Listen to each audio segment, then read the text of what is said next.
கிருபையும் சமாதானம் பெறுவதாக என்கிறதான வாழ்த்தலை தெரிவித்துக் கொண்டு மீண்டுமாக உங்கள் மத்தியிலே தேவனுடைய மகா பரிசுத்தமான வார்த்தைகளை பகிர்ந்து கொள்வதற்கு தேவன் பாராட்டின இந்த வாய்ப்புக்காம் கூட நன்றிகளை எடுத்துக்கொண்டு என்னுடைய வாழ்த்துதல் மட்டுமல்லாது கோவை பகுதியில் இருக்கக்கூடிய உங்களுடைய உடன் அங்கங்கள் ஒவ்வொருவருடைய வாழ்த்துதலையும் கூட இந்த ஒரு நேரத்திலே தெரியப்படுத்திக் கொள்ள மிகவும் மகிழ்ச்சி அடைகிறோம். இன்றைய ஒரு நாளிலும் நாம் நம்முடைய ஆவிக்குரிய ஜீவித்திற்கென்று பிரயோஜனமுள்ள ஒரு தலைப்பாக நம்ம பார்க்கும்போது தேவனுடைய சித்தத்தை அறிந்து கொள்ளுதல் என்கிறதான ஒரு தலைப்பின் கீழே நம்ம தேவனுடைய வார்த்தைகளை சற்று நேரம் நம்ம தியானிக்கலாம். இப்போ தேவனுடைய சித்தத்தை அறிந்து கொள்ளுதல் என்கிறதான காரியம் கிறிஸ்தவர்களாக இருக்கக்கூடிய நமக்கு புதிதான ஒன்றில்லை.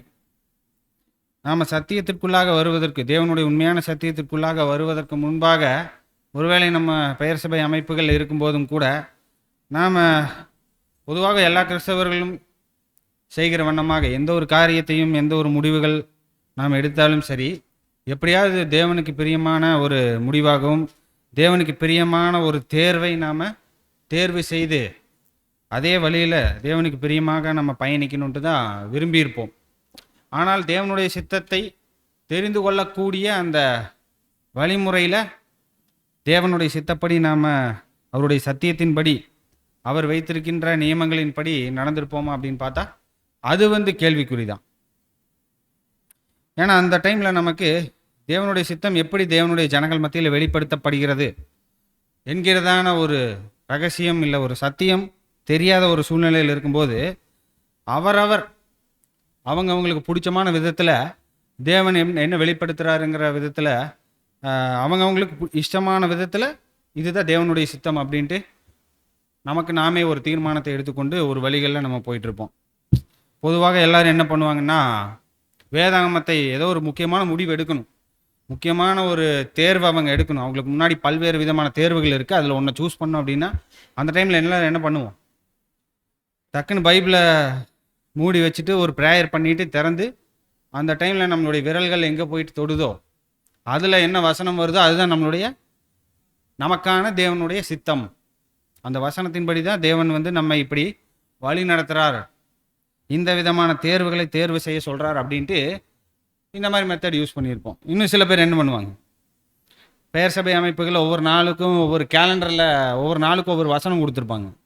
அப்போ இந்த நாளில் தேவன் எனக்கு என்ன சொல்கிறார் அப்படின்ட்டு அந்த கேலண்டரில் போய் பார்த்துட்டு, ஓ இந்த வசனமா, அப்போ இப்படி தான் நமக்கு நடக்கும் அப்படின்ட்டு கேலண்டரை வச்சும் இல்லை பைபிளை திறந்து பார்த்து இந்த மாதிரி பல்வேறு விதமான நமக்கு தோணுன விதத்துலாம் தேவனுடைய சித்தம் இதுதான் அப்படிங்கிறத கண்டுபிடித்து கொண்டு நம்மளுடைய வாழ்க்கைகளை நம்ம வாழ்ந்து கொண்டு வந்தோம். ஆனால் தேவனுடைய பெரிதான கிருபையினால் இந்த மாபெரும் ஒளிக்குள்ளாக தேவன் இந்த கடைசி காலத்திலும் நம்ம பிரவேசிக்க செய்து அநேக தலைப்புகளின் கீழாக தேவனுடைய வார்த்தைகள் நம்ம கடந்து வருகிறது. அதிலையும் கூட தேவனுடைய அந்த ப்ராவிடன்ஸ், அவருடைய பராமரிப்பு, அவருடைய வழிநடத்துதல் எப்பேற்பட்டதாக இருக்கும், அந்த தேவனுடைய வழிநடத்துதல் எந்த கொள்கைகளின் அடிப்படையில் செயல்படும் அப்படிங்கிறது எல்லாமே நம்ம தேவனுடைய கிருபையினால் கற்றுக்கொண்டு வந்திருக்கிறோம். அப்பொழுது தான் சத்தியத்துக்குள்ளாக வருவதற்கு முன்பாக தான் நமக்கு என்ன நடக்கும்னா, தேவனுடைய சித்தத்தை அறிந்து கொள்வதற்கு பல மாதங்கள், பல வாரங்கள், ஏன் பல வருஷங்கள் கூட கடந்து போயிருக்கு. அந்த அனுபவங்கள் எல்லாமே கடந்து போயிட்டு பின்னாடி நம்ம திரும்பி பார்க்கும்போது ஒரு ரெட்ரோஸ்பெக்டிவாக பார்த்தோம்னா தான், ஓ இதுதான் தேவனுடைய சித்தமாக இருக்குன்னு சொல்லிட்டு எல்லாம் கடந்து போனதுக்கப்புறம் நம்ம பாஸ்டில் திரும்பி பார்த்து தான் நம்ம கண்டுபிடிச்சிருப்போம். ஆனால் தேவனுடைய வார்த்தைகளை நம்ம தியானிக்கும் போது தேவன் பல்வேறு விதங்களில் அவருடைய சித்தத்தை வெளிப்படுத்தி வந்திருக்கிறார். முற்காலங்களில் சரி, இப்பொழுது சரி, பண்டைய காலங்களில், பழைய ஏற்பாட்டு காலங்களில் பார்க்கும்போது தேவன் மனிதர்கள் மத்தியில் எப்படியெல்லாம் தொடர்பு கொண்டார். ஃபார் எக்ஸாம்பிள் யோசேப்புக்கு எப்படி தொடர்பு கொண்டார், கனவுகள் மூலமாக தேவன் அவருடைய நோக்கங்களையும் திட்டங்களையும் வெளிப்படுத்தினார். இன்னும் சில விதங்களை பார்க்கும்போது அவருடைய ஜனங்கள் மத்தியில் தீர்க்கதரிசிகளை அனுப்பினார். இந்த தீர்க்கதரிசிகள் தேவனுடைய வாயாக இருந்து அவருடைய நோக்கத்தையும் அவருடைய திட்டத்தையும் ஜனங்கள் மத்தியில் வெளிப்படுத்தி கொண்டு வந்தார்கள் அப்படிங்கிறத பார்க்கிறோம். இன்னும் ஆசரிப்பு கூடாரம், நியாயப்பிரமாணம், அந்த காலப்பகுதிகளில் பார்க்கும்போது தேவன் இஸ்ரேல் ஜனங்களுக்கு தேவையான அறிவுறுத்தல்களை, அவங்களுக்கு தேவையான வழிநடத்துதல்களை எப்படி தந்து வந்தார் அப்படின்னா, ஊரிம் மற்றும் தும்மிம் அப்படிங்கிற ஒரு ஏற்பாடுகள் மூலமாக தேவனுடைய ஜனங்களுக்கு அங்கே தேவன் அவருடைய வழிநடத்துதல்களை, அவருடைய முடிவுகளை எல்லாம் தெரிவித்து வந்தார். அவங்க என்ன செய்யணும், என்ன செய்யக்கூடாது, போகலாமா இல்லை வேண்டாமா அப்படிங்கிறத குறித்து அங்கே ஊரிம் தும்மிம் அப்படிங்கிற ஒரு ஏற்பாடுகள் நியாயப்பிரமாணத்தில் தேவன் கொடுத்திருந்தார்.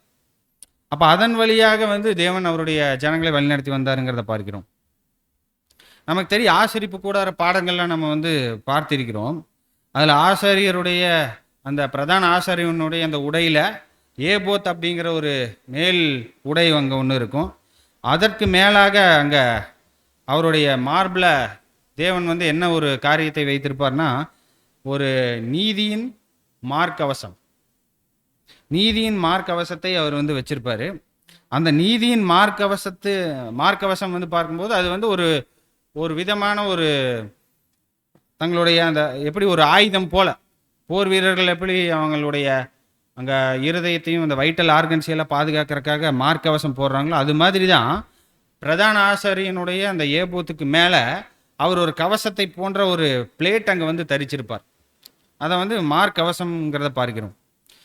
அப்போ இந்த ஒரு மார்க்கவசம் பார்க்கும்போது ஒரு போர் வீரர்களுடைய மார்க்கவசம் போல் இல்லாமல் இது எப்பேற்பட்டதாக இருக்குன்னா, ஒரு விசித்திர வேலைப்பாடு உள்ள ஒரு அலங்கரிப்பான ஒரு மார்க்கவசமாக அது இருக்கு. அப்போ அதில் எதன் மூலமாக தேவன் அங்கே செயல் சொல்லியிருப்பார்னா, அங்கே அதனுடைய பேஸ் என்னென்னா திரித்த மெல்லிய பஞ்சு நூலாலான ஒரு துணி. அதற்கு மேலே என்னென்ன காரியங்கள் இருக்குன்னா, இளநீலம், இரத்தாம்பரம், சிவப்பு, அப்புறம் பொன், இந்த மாதிரியான மெட்டீரியலை பயன்படுத்தி செய்யப்பட்டது தான் இந்த ஒரு மார்க்கவசம் அப்படிங்கிறத பார்க்கிறோம். அப்போ இந்த மார்க்கவசம்ட்டு வரக்கூடிய அந்த வார்த்தை, எபிரேய வார்த்தை என்ன வார்த்தை வருதுன்னா, ஸ்ட்ராங்ஸ் நம்பர் 2833 சோசன், CHOSHEN, சோசன் அப்படிங்கிற வார்த்தை வருது. அப்போ இந்த ஒரு வார்த்தையினுடைய அர்த்தம் என்ன அப்படின்னா, டு கண்டெயின், ஒரு பேக் மாதிரி, ஒரு பை மாதிரி இதை நம்ம யோசிக்கலாம். இல்லைன்னா ஆர் ஸ்பார்க்கிள், ஒரு ஒளி சுடர். ஆனால் ஆக்சுவலாக முதலாவது வரக்கூடிய இந்த ஒரு மீனிங் டு கண்டெயின், பேக்குங்கிற வார்த்தை தான் இதுக்கு பொருத்தமானதாக இருக்குது. அந்த ஆசாரியருடைய மார்பதக்கம் பார்க்கும்போது அது 2 மடிப்பாக அங்கே இருக்கும். சதுர வடிவில் 2 மடிப்புகளாக அது இருக்கும். அதில் அதனுடைய 4 முனைகள்லையுமே பார்க்கும்போது 2 கொக்கிகள் அங்கே இருக்கும். அதனுடைய மடிக்கப்பட்ட இடத்துலையும் 2 கொக்கிகள் இருக்கும். 6 வளையங்கள் இருக்கும். அப்போ மொத்தம் 6 வளையங்கள் அங்கே இருக்கும். இந்த 6 வளையங்கள் மூலமாக அந்த ஏபோத்தில் அந்த பொன் சங்கிலிகள்னாலையும் இளநீல நாடாக்கள்னாலையும் கட்டப்பட்டு அங்கே ஆசாரியனுடைய மார்பில் அது தொங்கக்கூடியதாக இருக்குது. இது 2 மடிப்பாக அது இருக்கிறதுனால இப்படி வி ஷேப்பில் இருக்கும். அப்போ இதுக்குள்ளே ஒரு பாக்கெட் அங்கே இருக்குது. அப்போ அந்த பாக்கெட்டுக்குள்ளே தான் அங்கே ஊரிம் தும்மிம் அப்படிங்கிற ஒரு 2 அது என்ன மெட்டீரியல், அது என்னன்ட்டு தேவனுடைய வார்த்தைகளை வெளிப்படுத்தப்படல. ஆனால் அந்த 2 காரியங்களை இந்த மார்பதக்கத்துக்குள்ளாக தேவன் வைக்கும்படியாக அங்கே மோசேக்கும் அங்கே நியாயப்பிரமாணத்தில் அங்கே கட்டளையிட்டதாக நம்ம பார்க்கிறோம். அப்போது பிரதான ஆசாரியன் இந்த ஒரு மார்பதக்கத்தை அணிந்து கொண்டு, ஏபோத்துக்கு மேலே இந்த பதக்கத்தை அணிந்து கொண்டு, இந்த படங்களில் கூட நம்ம பார்க்கலாம். ஆசாரியனுடைய அந்த ஆடை நம்ம பார்க்கிறோம். அதுக்கு மேலே அங்கே மேலே ஒரு அங்கி அங்கே இருக்குது சின்னதாக. அதுதான் அங்கே ஏபோத் அப்படிங்கிறத பார்க்கிறோம். அந்த ஏபோத்திலே இளநீல நூல், இரத்தாம்பரம், சிவப்பு, அதே போல் பொன்னிலான அந்த வேலைப்பாடுகள் இருக்குது. பிரித்த மெல்லிய பஞ்சு நூலுக்கு மேலே அங்கே 2வது நடுவில் இருக்கிற இமேஜ் தான் அந்த மார்பதக்கம். மார்பதக்கம் 2 பகுதியாக அங்கே இருக்கிறதை கூட பார்க்கிறோம். அது சென்ட்ரலில் அப்படியே மடிப்பாக அங்கே இருக்குது. அந்த 6 வளையங்கள் அங்கே இருக்குது. நடுவில் மடித்து அதை அவருடைய மார்பில் அதை கட்டியிருப்பார் ஏபோத்தில். அப்போ அந்த முன்னாடி பார்க்கும்போது அந்த மார்பதக்கத்தில் நமக்கு தெரியும் 12 விலையேற பெற்ற கற்கள், இஸ்ரேலுடைய 12 கோத்திரங்களுடைய பெயர் பொறிக்கப்பட்ட 12 கற்கள் அங்கே பதிக்கப்பட்டிருக்கு. ஆனால் இது ஊரிம் தும்மிம் அப்படிங்கிற ஒரு அமைப்புகள் கிடையாது. இந்த 12 விதமான கற்கள் தவிர்த்து இந்த பாக்கெட்டுக்குள்ள, அந்த மடிக்கப்பட்ட பிற்பாடு உள்ள ஒரு பாக்கெட் அங்கே இருக்கு. அப்போ அதற்குள்ளாக தான் இந்த ஊரீம் மற்றும் தும்மீம் அப்படிங்கிற ஒரு அமைப்புகள் அங்கே வந்து இருக்கு. ஒருவேளை இது வந்து அந்த 12 விலையேறப்பெற்ற கற்களை போலவே இதுவும் அதே அந்த 12 கற்களில் ஒரு விதமான கற்களாகவும் அங்கே வந்து சொல்லப்படுது. இல்லைன்னா அது ஏன்னா இதை குறித்து எந்த விதமான ஒரு விவரமும் வேதாகமத்தில் சொல்லப்படவே இல்லை. அது எந்த மெட்டீரியலில் அதை செய்யணும், அது எந்த கற்களினால் செய்யணும் அப்படிங்கிறத குறித்து மற்ற ஆசரிப்பு கூடாரத்தினுடைய அந்த அம்சங்களை குறித்து சொல்லப்பட்ட காரியங்களைப் போல இந்த ஊரீம் தும்மீம் எப்படி எப்பேற்பட்டதாக இருக்கணுங்கிறதை குறித்ததான விவரங்கள் அங்கே வந்து சொல்லப்படல. ஆனால் இது இந்த மாதிரியான ஒரு அமைப்புகள் அங்கே வந்து உள்ள இருக்கணும்ட்டு அங்கே வந்து மோசேக்கு தேவன் வந்து வெளிப்படுத்தி இருக்கிறார். ஒருவேளை அவர் அந்த மலையின் மேலே போயிட்டு தேவனுடைய வார்த்தைகளை வாங்க போகும்போது அவரிடத்திற்கு தேவன் அவர் வெளிப்படுத்தி இருக்கலாம். அப்போ பெசலியேல் மற்றும் அகோலியாப்புக்கு தேவன் இந்த விசித்திரமான வேலைகளை செய்வதற்கேற்ற ஒரு ஆவியை தேவன் வந்து கொடுத்திருக்கிறார். அதன் மூலமாக அவங்க இந்த காரியங்களை அங்கே வந்து செஞ்சிருக்கலாம் அப்படிங்கிறத பார்க்கிறோம். ஆனால் இவை எப்பேற்பட்டது அப்படிங்கிறத குறித்து எந்த விதமான விவரங்கள் அங்கே வந்து தரப்படலை அப்படிங்கிறத பார்க்கிறோம். அப்போ மார்பதக்கம் அப்படிங்கிறது வந்து ஒரு கவசம் போன்ற ஒரு அமைப்பு. ஆனால் இந்த ஒரு மார்பதக்கம் எப்பேற்பட்டதாக இருக்குது அப்படின்னு சொல்கிறாங்கன்னா, நீதியின் மார்பதக்கம், நியாய விதி மார்பதக்கம். யாத்ராகமம் 28வது அதிகாரம் 15வது வசனம் வாசிக்கலாம்.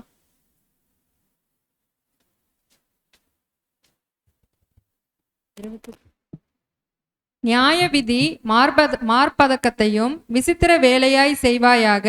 அதை ஏபோத்து வேலைக்கு ஒப்பாக பொன்னினாலும் இளநீல நூலாலும் இரத்தாம்பர நூலாலும் திரித்த மெல்லிய பஞ்சு நூலாலும் செய்வாயாக. நியாய விதி மார்பதக்கம், நியாய விதி மார்பதக்கம் அப்படின்னா இங்கே வந்து the breast plate of judgment, நியாய விதி, நியாய தீர்ப்பு. இங்கே வரக்கூடிய அந்த தமிழில் வரக்கூடிய நியாய விதி, ஆங்கிலத்தில் வரக்கூடிய ஜட்ஜ்மெண்ட். இதற்கான எபிரேய வார்த்தை என்னென்னா ஸ்ட்ராங்ஸ் நம்பர் 4941 மிஷ்பாட் அப்படிங்கிற வார்த்தை வருது. அப்போ இதற்கான அர்த்தம் என்னன்னா தீர்ப்பு, நியாய தீர்ப்பு. ஒருவேளை இந்த ஒரு தீர்ப்பு விடுதலையாகவும் அமையலாம், இல்லை ஒரு தண்டனையாகவும் அமையலாம். ஒரு தீர்ப்புன்னா ரெண்டுமே இருக்கு. தண்டனை கொடுக்கக்கூடிய தீர்ப்பும் நியாய தீர்ப்பு தான், அதே போல் விடுதலையாக்கக்கூடிய தீர்ப்பும் ஃபேவரபுளாக வர்றதும் நியாய தீர்ப்பு தான். அப்போது இந்த வார்த்தை வந்து நியாய தீர்ப்பை அது வந்து குறிக்கக்கூடியதாக இருக்குது. அப்போ இந்த மார்பதக்கம் எப்பேற்பட்டதான ஒரு மார்பதக்கம்னு சொல்கிறாங்கன்னா, தேவனுடைய வார்த்தைகளை நம்ம பார்க்கிறோம், நியாய விதி மார்பதக்கம். அப்போ இந்த இன்னும் சில மொழிபெயர்ப்புகளில் நம்ம பார்க்கும்போது இது எப்படி சொல்லியிருக்குன்னா, இங்கே பிரெஸ்ட் பிளேட் ஆஃப் ஜட்ஜ்மெண்ட்டுன்னு அங்கே கேஜேவியில் இருக்குது. வேறு சில மொழிபெயர்ப்புகளை வந்து பார்க்கும்போது thou shalt make a breast bag of verdict, breast bag. ஏன்னா இது வந்து 2 மடிப்பாக அது வந்து இருக்கிறதுனால இதற்குள்ளாக ஒரு பாக்கெட் மாதிரியான ஒரு அமைப்பு இருக்குது. அப்போ அதன் வழியாக தான் தேவனுடைய நியாய தீர்ப்பு, அதற்குள்ளாக இருக்கக்கூடிய இந்த பொருட்கள் ஊரீம் மற்றும் தும்மீம் வழியாக இந்த தேவனுடைய அந்த நியாய தீர்ப்புகள் வெளிப்படுத்தப்படுகிறதாக பார்க்கிறோம்.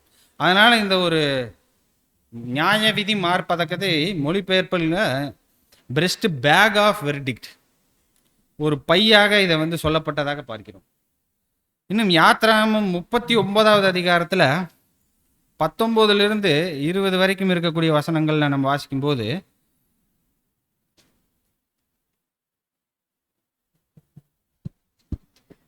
பின்னும் 2 வளையங்களை பண்ணி அவைகளை ஏபோத்தின் கீழ்ப்புறத்திற்கு எதிரான மார்பதக்கத்தின் மற்ற 2 பக்கங்களிலும் அதன் ஓரத்தில் வைத்து வேறே 2 பொன் வளையங்களையும் பண்ணி அவைகளை ஏபோத்தின் முன்புறத்தின் 2 கீழ்ப்பக்கங்களில் அதன் இணைப்புக்கு எதிராகவும் ஏபோத்தின் விசித்திரமான கச்சைக்கு மேலாகவும் வைத்து மார்பதக்கம் ஏபோத்தின் விசித்திரமான கச்சைக்கு மேலாக இருக்கும்படிக்கும் ஏபோத்திலிருந்து நீங்கி போகாத படிக்கும் அதை அதன் வளையங்களால் ஏபோத்தின் வளையங்களோடே இளநீல நாடாவினாலே கர்த்தர் மோசேக்கு கற்பித்தபடியே கட்டினார்கள். இங்கே அந்த நியாய விதி மார்பதக்கம் எப்பேற்பட்டதாக இருக்கணும், அது எந்தெந்த மெட்டீரியல் அது செய்யப்படணும், நாம் பார்த்த அந்த காரியங்கள் எல்லாமே இங்கே தேவனுடைய கட்டளைகளை நம்ம வந்து பார்க்கிறோம். அப்போது இந்த நியாய விதி மார்பதக்கத்துக்கு உள்ளாக தான் இந்த காரியங்கள் இருக்குங்கிறதுக்கான ரெஃபரன்ஸ் நம்ம பார்க்கும்போது யாத்ராகமம் 28வது அதிகாரம் 30வது வசனம் வாசிக்கலாம். நியாயவிதி மார்பதக்கத்திலே ஊரீம் தும்மீம் என்பவைகளை வைப்பாயாக. ஆரோன் கர்த்தருடைய சன்னிதானத்தில் பிரவேசிக்கும் போது அவைகள் அவன் இருதயத்தின் மேல் இருக்க வேண்டும். ஆரோன் தன் இருதயத்தின் மேல் இஸ்ரேல் புத்திரருடைய நியாய விதியை கர்த்தருடைய சன்னிதானத்தில் எப்பொழுதும் தரித்து கொள்ள வேண்டும். இங்க நம்ம பார்க்கிறோம், நியாய விதி மார்பதக்கத்திலே ஊரிம் மற்றும் தும்மிம் என்பவைகளை வைப்பாயாக. thou shall put in the breastplate. இந்த breast plate அப்படின்னா அந்த மார்பதக்கத்துக்கு உள்ளாக தான் இந்த ஊரிம் மற்றும் தும்மிம் என்பவைகள் வைக்கப்பட்டிருக்கிறதாக பார்க்கிறோம். அப்ப இந்த ஒரு பேக்குக்குள்ள இருந்துதான், இந்த பையில் இருந்துதான் கர்த்தரிடத்தில் என்ன கேள்விகள் கேட்டாலும், என்ன வழக்குகளை அவங்க கொண்டு போனாலும் அதற்கான பதில் இதற்குள்ளாக இருந்துதான் தேவன் வெளிப்படுத்துவார் அப்படிங்கிறத பார்க்கிறோம். அப்போ ஆசாரியன் எப்பொழுதுமே தன்னுடைய இருதயத்தின் மேலே இந்த நியாயவிதி மார்பதக்கத்தை அணிந்தவராக அவர் கர்த்தருடைய சன்னிதானத்தில் எப்பொழுதுமே காணப்படணும் அப்படிங்கிறத பார்க்கிறோம். அப்போ இதன் வழியாக தான் அந்த பிரதான ஆசாரியனுக்கு தேவனுடைய வார்த்தைகள் அங்கே வெளிப்படுத்தப்படும். இன்னும் இதற்கு ஆதரவு வசனங்கள் நம்ம பார்க்கும்போது என்னாகும் 27வது அதிகாரத்தில் 21லேருந்து 23 வரைக்கும் இருக்கக்கூடிய வசன பகுதிகளில் அங்கே மோசே அங்கே 40 வருஷங்கள் பிரயாணம் முடிஞ்ச பிற்பாடு இனி அடுத்தது அவன் கானான் தேசத்துக்குள்ளே பிரவேசிக்கணும். இது வரைக்கும் அவங்களுக்கு என்ன வழி நடத்துதல் கிடைச்சிட்டு இருந்ததுன்னா, 40 வருஷம் அவங்கள தேவன் எப்படி வழி நடத்தினார்? வசனங்கள் நம்ம பகல்லே மேகஸ்தம்பம், இரவிலே அக்கினி ஸ்தம்பம். கூடாரத்தின் மேலே அந்த மேகஸ்தம்பம் தங்கும்போது அவங்க அந்த ஒரு இடத்துல பாளையம் இறங்குவாங்க. அது கடந்து அது போகும்போது அது போகிற திசையெங்கும் அவங்க பிரயாணிப்பாங்க. இப்படி தான் அவங்க எப்போ கிளம்பணும், எப்போ பாளையம் இறங்கணுங்கிறத குறித்து வழிநடத்துதல் இருந்தது. இப்பொழுது கானான் தேசத்துக்குள்ளாக அவங்க பிரவேசிக்கும் போது அதுக்கப்புறம் அவங்களுக்கு மேகஸ்தம்பம் அக்கினி ஸ்தம்பம் வந்ததா? அதுக்கப்புறம் தேவன் என்ன பண்ணிட்டார்னா, இந்த ஊரிம் மற்றும் தும்மிம் இந்த அமைப்புகள் மூலமாக அவருடைய ஆலோசனைகளை இஸ்ரேல் ஜனங்களுக்கு வழங்குவதற்கு ஆரம்பிச்சிட்டாரு. அப்போ அது வரைக்கும் மோசே வழிநடத்தி கொண்டு வந்தார். இதற்கப்புறம் யோசுவா மற்றும் ஆசாரியர்கள் ஆரோனுடைய குமாரனாக இருக்கக்கூடிய எலையேசர் தான் அங்கே ஆசாரியராக இருந்து கர்த்தரிடத்தில் போயிட்டு ஆலோசனை கேட்க போகிறார். அப்போது மோசே அவங்களுக்கு கட்டளைகள் அங்கே கொடுக்குறார். என்னோட காலம் இனி முடிஞ்சது, இனி நீங்கள் தான் வழி நடத்திட்டு போகணும் இஸ்ரேல் ஜனங்களை அப்படின்ட்டு அங்கே யோசுவாவுக்கும் மற்றும் இந்த பிரதான ஆசாரியன் அந்த ஒரு பொறுப்புக்கு வரக்கூடிய எலையேசருக்கும் இந்த கட்டளைகளை அங்கே கொடுக்கிறார். அதை நம்ம பார்க்கணும். என்னாகும் 27வது அதிகாரத்தில் 21லேருந்து 23 வரைக்கும் வாசிக்கலாம். அவன் ஆசாரியனாகிய எலெயாசாருக்கு முன்பாக நிற்க கடவன்.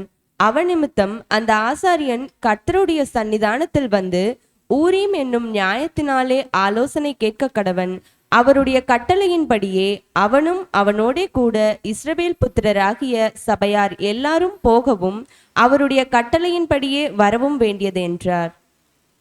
மோசே தனக்கு கர்த்தர் கட்டளையிட்டபடியே யோசுவாவை அழைத்து கொண்டு போய் அவனை ஆசாரியனாகிய எலெயாசாருக்கும் சபை அனைத்திற்கும் முன்பாக நிறுத்தி அவன் மேல் தன் கைகளை வைத்து கர்த்தர் தனக்கு சொன்னபடியே அவனுக்கு கட்டளை கொடுத்தான்.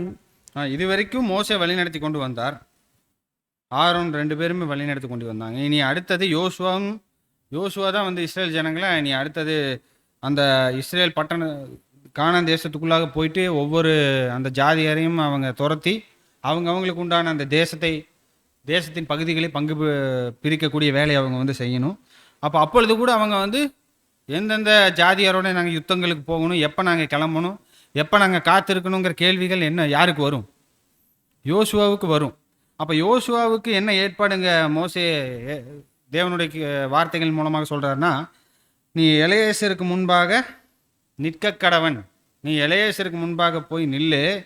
அப்போ அந்த ஆசாரியனாகிய எலெயாசார் கர்த்தருடைய சன்னிதானத்திலே ஊரீம் என்னும் நியாயத்தினாலே ஆலோசனை கேட்க கடவன். அவருடைய கட்டளையின்படியே அவனும் அவனுடைய கூட இஸ்ரேல் புத்திரராகிய சபையார் எல்லாரும் போகவும் அவருடைய கட்டளையின்படியே வரவும் வேண்டியது. இப்போது இந்த ஏற்பாடு தான் இனி இஸ்ரேல் ஜனங்கள் மத்தியில் வருகிறதாக பார்க்கிறோம். அப்போ இந்த ஊரிம் மற்றும் தும்மிம் இந்த 2 வார்த்தைகளுடைய அர்த்தம் என்ன அப்படின்னு பார்க்கும்போது, ஊரிம் அப்படிங்கிற வார்த்தையினுடைய அர்த்தம் என்னன்னா வெளிச்சங்கள். ஆக்சுவலாக இது ப்ளூரல் வேர்டு, பன்மையினுடைய வார்த்தை. சிங்குலர் கிடையாது, இப்போ ப்ளூரல். லைட்ஸ். தும்மியம் அப்படிங்கிற வார்த்தைக்கு வந்து பர்ஃபெக்ஷன் ஆர் ட்ரூத், பரிபூர்ணம் அல்லது சத்தியங்கள். அப்போ தேவனுடைய வல்லமையினால் அங்கே பிரதான ஆசாரியர் அவர் ஒருவர் தான் தேவனால் பயன்படுத்த போகிறார். அப்போ அவர் மூலமாக இந்த ஊரிம் மற்றும் தும்மிம் இதன் வழியாக அவங்களுடைய வழக்குகள் எல்லாமே தீர்க்கப்படும். ஒரு குற்றவாளி என்று ஒரு மனுஷனை கூட்டி கொண்டு வந்து நிப்பாட்டுறாங்க அப்படின்னா, இப்போ நம்ம மத்தியில் இருக்கிற மாதிரி சிசிடிவி கேமராவோ இல்லை கண்ணால் பார்க்கிற அந்த சாட்சிகளோ இல்லை மைக்ரோஃபோனோ எதுவுமே அங்கே வந்து கிடையாது. அப்போ மறைவில் ஒருத்தர் குற்றம் செஞ்சார்னா தேவன் தான் அதை வெளிப்படுத்தணும். அப்போ இந்த மாதிரி ஒரு வழக்கு வருது அப்படின்னா அந்த குற்றம் சாட்டப்பட்ட மனுஷனுடைய தன்மை என்ன, அவர் நிரபராதியா இல்லை குற்றவாளியா அப்படிங்கிறத தீர்ப்பதற்கு அங்கே தேவனிடம் தான் வந்து ஆலோசனை வந்து கேட்பாங்க. அப்போ தேவன் வந்து இந்த ஊரிம் மற்றும் தும்மிம் வழியாக இந்த குற்றம் சாட்டப்பட்டவனுடைய அந்த குற்றத்தையோ இல்லை அவருடைய இன்னசென்ஸையோ ஏதோ ஒரு விதத்தில் அங்கே வந்து வெளிப்படுத்துவார். வெறும் குற்றவாளிகளுடைய தீர்ப்பு மாத்திரமல்ல, எந்த காரியங்கள் எடுத்துட்டாலும் சரி, ஒரு தேசத்துக்கு விரோதமாக யுத்தத்துக்கு கிளம்பணுமா, இல்லை இந்த ஒரு தேசத்துக்கு விரோதமாக நாங்கள் போனால் அதில் ஜெயம் கிடைக்குமா கிடைக்காதா, இந்த மாதிரி என்ன கேள்விகளாக இருந்தாலும் சரி, ராஜாவுக்கோ இல்லை இந்த இஸ்ரேல் ஜனங்களுக்கோ வந்தாலும் சரி, அவங்க பிரதான ஆசிரியர்கிட்ட அந்த கேள்விகளை கொண்டு வருவாங்க. அப்போ பிரதான ஆசாரியன் வந்து இந்த கேள்விக்கான பதில் ஆம் அல்லது இல்லை, எந்த பதிலாக இருந்தாலும் சரி, அதை வந்து தேவனிடத்திலிருந்து இந்த 2 ஊரிம் மற்றும் தும்மிம் வழியாக பெற்றுக்கொண்டு அங்கே வந்து வருவார் அப்படிங்கிறத பார்க்கிறோம். இன்னும் இதற்கு எடுத்துக்காட்டுகள் நிறைய வசன பகுதிகள் நம்ம பார்க்க முடியும். 7 வசன பகுதிகள் இந்த ரெண்டுமே சேர்ந்தாப்பில் நம்ம பார்க்க முடியும். ஊரிம் மற்றும் தும்மிம் அப்படிங்கிற வசன பகுதிகள் இருக்கும். அந்த 7 பகுதிகளில் சிலதில் ஊரிம் மாத்திரம் அங்கே வந்து சொல்லப்பட்டிருக்கும். ஆனால் இது சொல்லப்படாத நிறைய வசன பகுதிகள் இருக்குது. ஆனால் அங்கே தேவனிடத்தில் போயிட்டு விசாரித்தார்கள், சீட்டு போட்டார்கள். அப்போ இவர் பேரில் சீட்டு விழுந்தது, தேவன் இப்படி உத்தரவு கொடுத்தார், தேவனிடத்தில் விசாரிக்க போன போது தேவன் அவர்களுக்கு இப்படி மறு உத்தரவு கொடுத்தார் அப்படிங்கிற வசன பகுதிகள் எல்லாமே வரும். 7 இடங்களில் மாத்திரம்தான் ஊரிம் தும்மிம் அப்படிங்கிற வார்த்தைகள் உள்ள வசன பகுதிகள் இருக்குது. ஆனால் நிறைய இடங்களில் மறைமுகமாக இதன் வழியாக தான் தேவனுடைய ஆன்சர்ஸ் அவங்க வாங்கியிருக்காங்கிறத நம்மளால் புரிந்து கொள்ள முடியும் அப்படிங்கிறத பார்க்கிறோம். இப்போ 1 சாமுவேல் 14வது அதிகாரத்தில் ஒரு வசன பகுதி நம்ம பார்க்கிறோம். அங்கே சவுல் ராஜாங்க வந்து இருக்கிறார். சவுல் ராஜா, யோனத்தான், இவங்க எல்லாருமே இருக்காங்க. அப்போ அங்கே வந்து பெலிஸ்தருக்கு விரோதமான ஒரு யுத்தத்தில் சவுல் வந்து மும்முரமாக அங்கே வந்து ஈடுபட்டு கொண்டு இருக்கும்போது அங்கே பெலிஸ்தருடைய அந்த திரளை கண்டு அவர் வந்து பயந்து நடுங்கி கொண்டு இருக்கிறார். அப்போ வந்து எப்படியாவது கர்த்தரிடத்தில் போயிட்டு ஒரு மறு உத்தரவு, விரோதமாக இப்போ போகலாமா வேணாமா அப்படின்ட்டு எப்படியாவது ஆன்சர் கிடைக்கணுங்கிறக்காக அவர் ஆசாரியர் இடத்துல எல்லாம் போயிட்டு அங்கே உத்தரவு கேட்கணும் அப்படிங்கிற ஒரு இதில் இருக்கார். சாமுவேல் தீர்க்கதரிசி அவங்கெல்லாம் இருக்கும்போது இந்த மாதிரியான காரியங்கள் அவர் வந்து பண்ணிட்டு இருக்காரு. ஆனால் அந்த ஒரு டைமில் என்ன நடக்குதுன்னா, அவருக்கு அவர் எதிர்பார்க்கக்கூடிய பதில் அப்பொழுது அவருக்கு கிடைக்காமல் தாமதமாகி கொண்டு வருகிறது. 1 சாமுவேல் 14வது அதிகாரம் 40 வாசிக்கலாம். அதற்கு பின்பு அவன் இஸ்ரேல் எல்லாரையும் நோக்கி, நீங்கள் அந்த பக்கத்திலே இருங்கள், நானும் என் குமாரனாகிய யோனத்தானும் இந்த பக்கத்தில் இருப்போம் என்றான். ஜனங்கள் சவுலை பார்த்து, உம்முடைய கண்களுக்கு நலமானபடி செய்யும் என்றார்கள். அப்பொழுது சவுல் இஸ்ரேலின் தேவனாகிய கர்த்தரை நோக்கி, நிதானமாய் கட்டளையிட்டு யதார்த்தத்தை விளங்க பண்ணும் என்றான். அப்பொழுது யோனத்தான் மேலும் சவுலின் மேலும் சீட்டு விழுந்தது, ஜனங்களோ தப்பினார்கள். எனக்கும் என் குமாரனாகிய யோனத்தானுக்கும் சீட்டு போடுங்கள் என்று சவுல் சொன்னபோது யோனத்தான் மேல் சீட்டு விழுந்தது. அப்பொழுது சவுல் யோனத்தானை பார்த்து, நீ செய்தது என்ன, எனக்கு சொல் என்று கேட்டான். அதற்கு யோனத்தான், என் கையில் இருக்கிற கோலின் நுனியினாலே கொஞ்சம் தேன் எடுத்து ருசித்து பார்த்தேன், அதற்காக நான் சாக வேண்டும் என்றான். அப்பொழுது சவுல், யோனத்தானே, நீ சாகத்தான் வேண்டும், இல்லாவிட்டால் தேவன் எனக்கு அதற்கு சரியாகவும் அதற்கு அதிகமாகவும் செய்ய கடவர் என்றான்.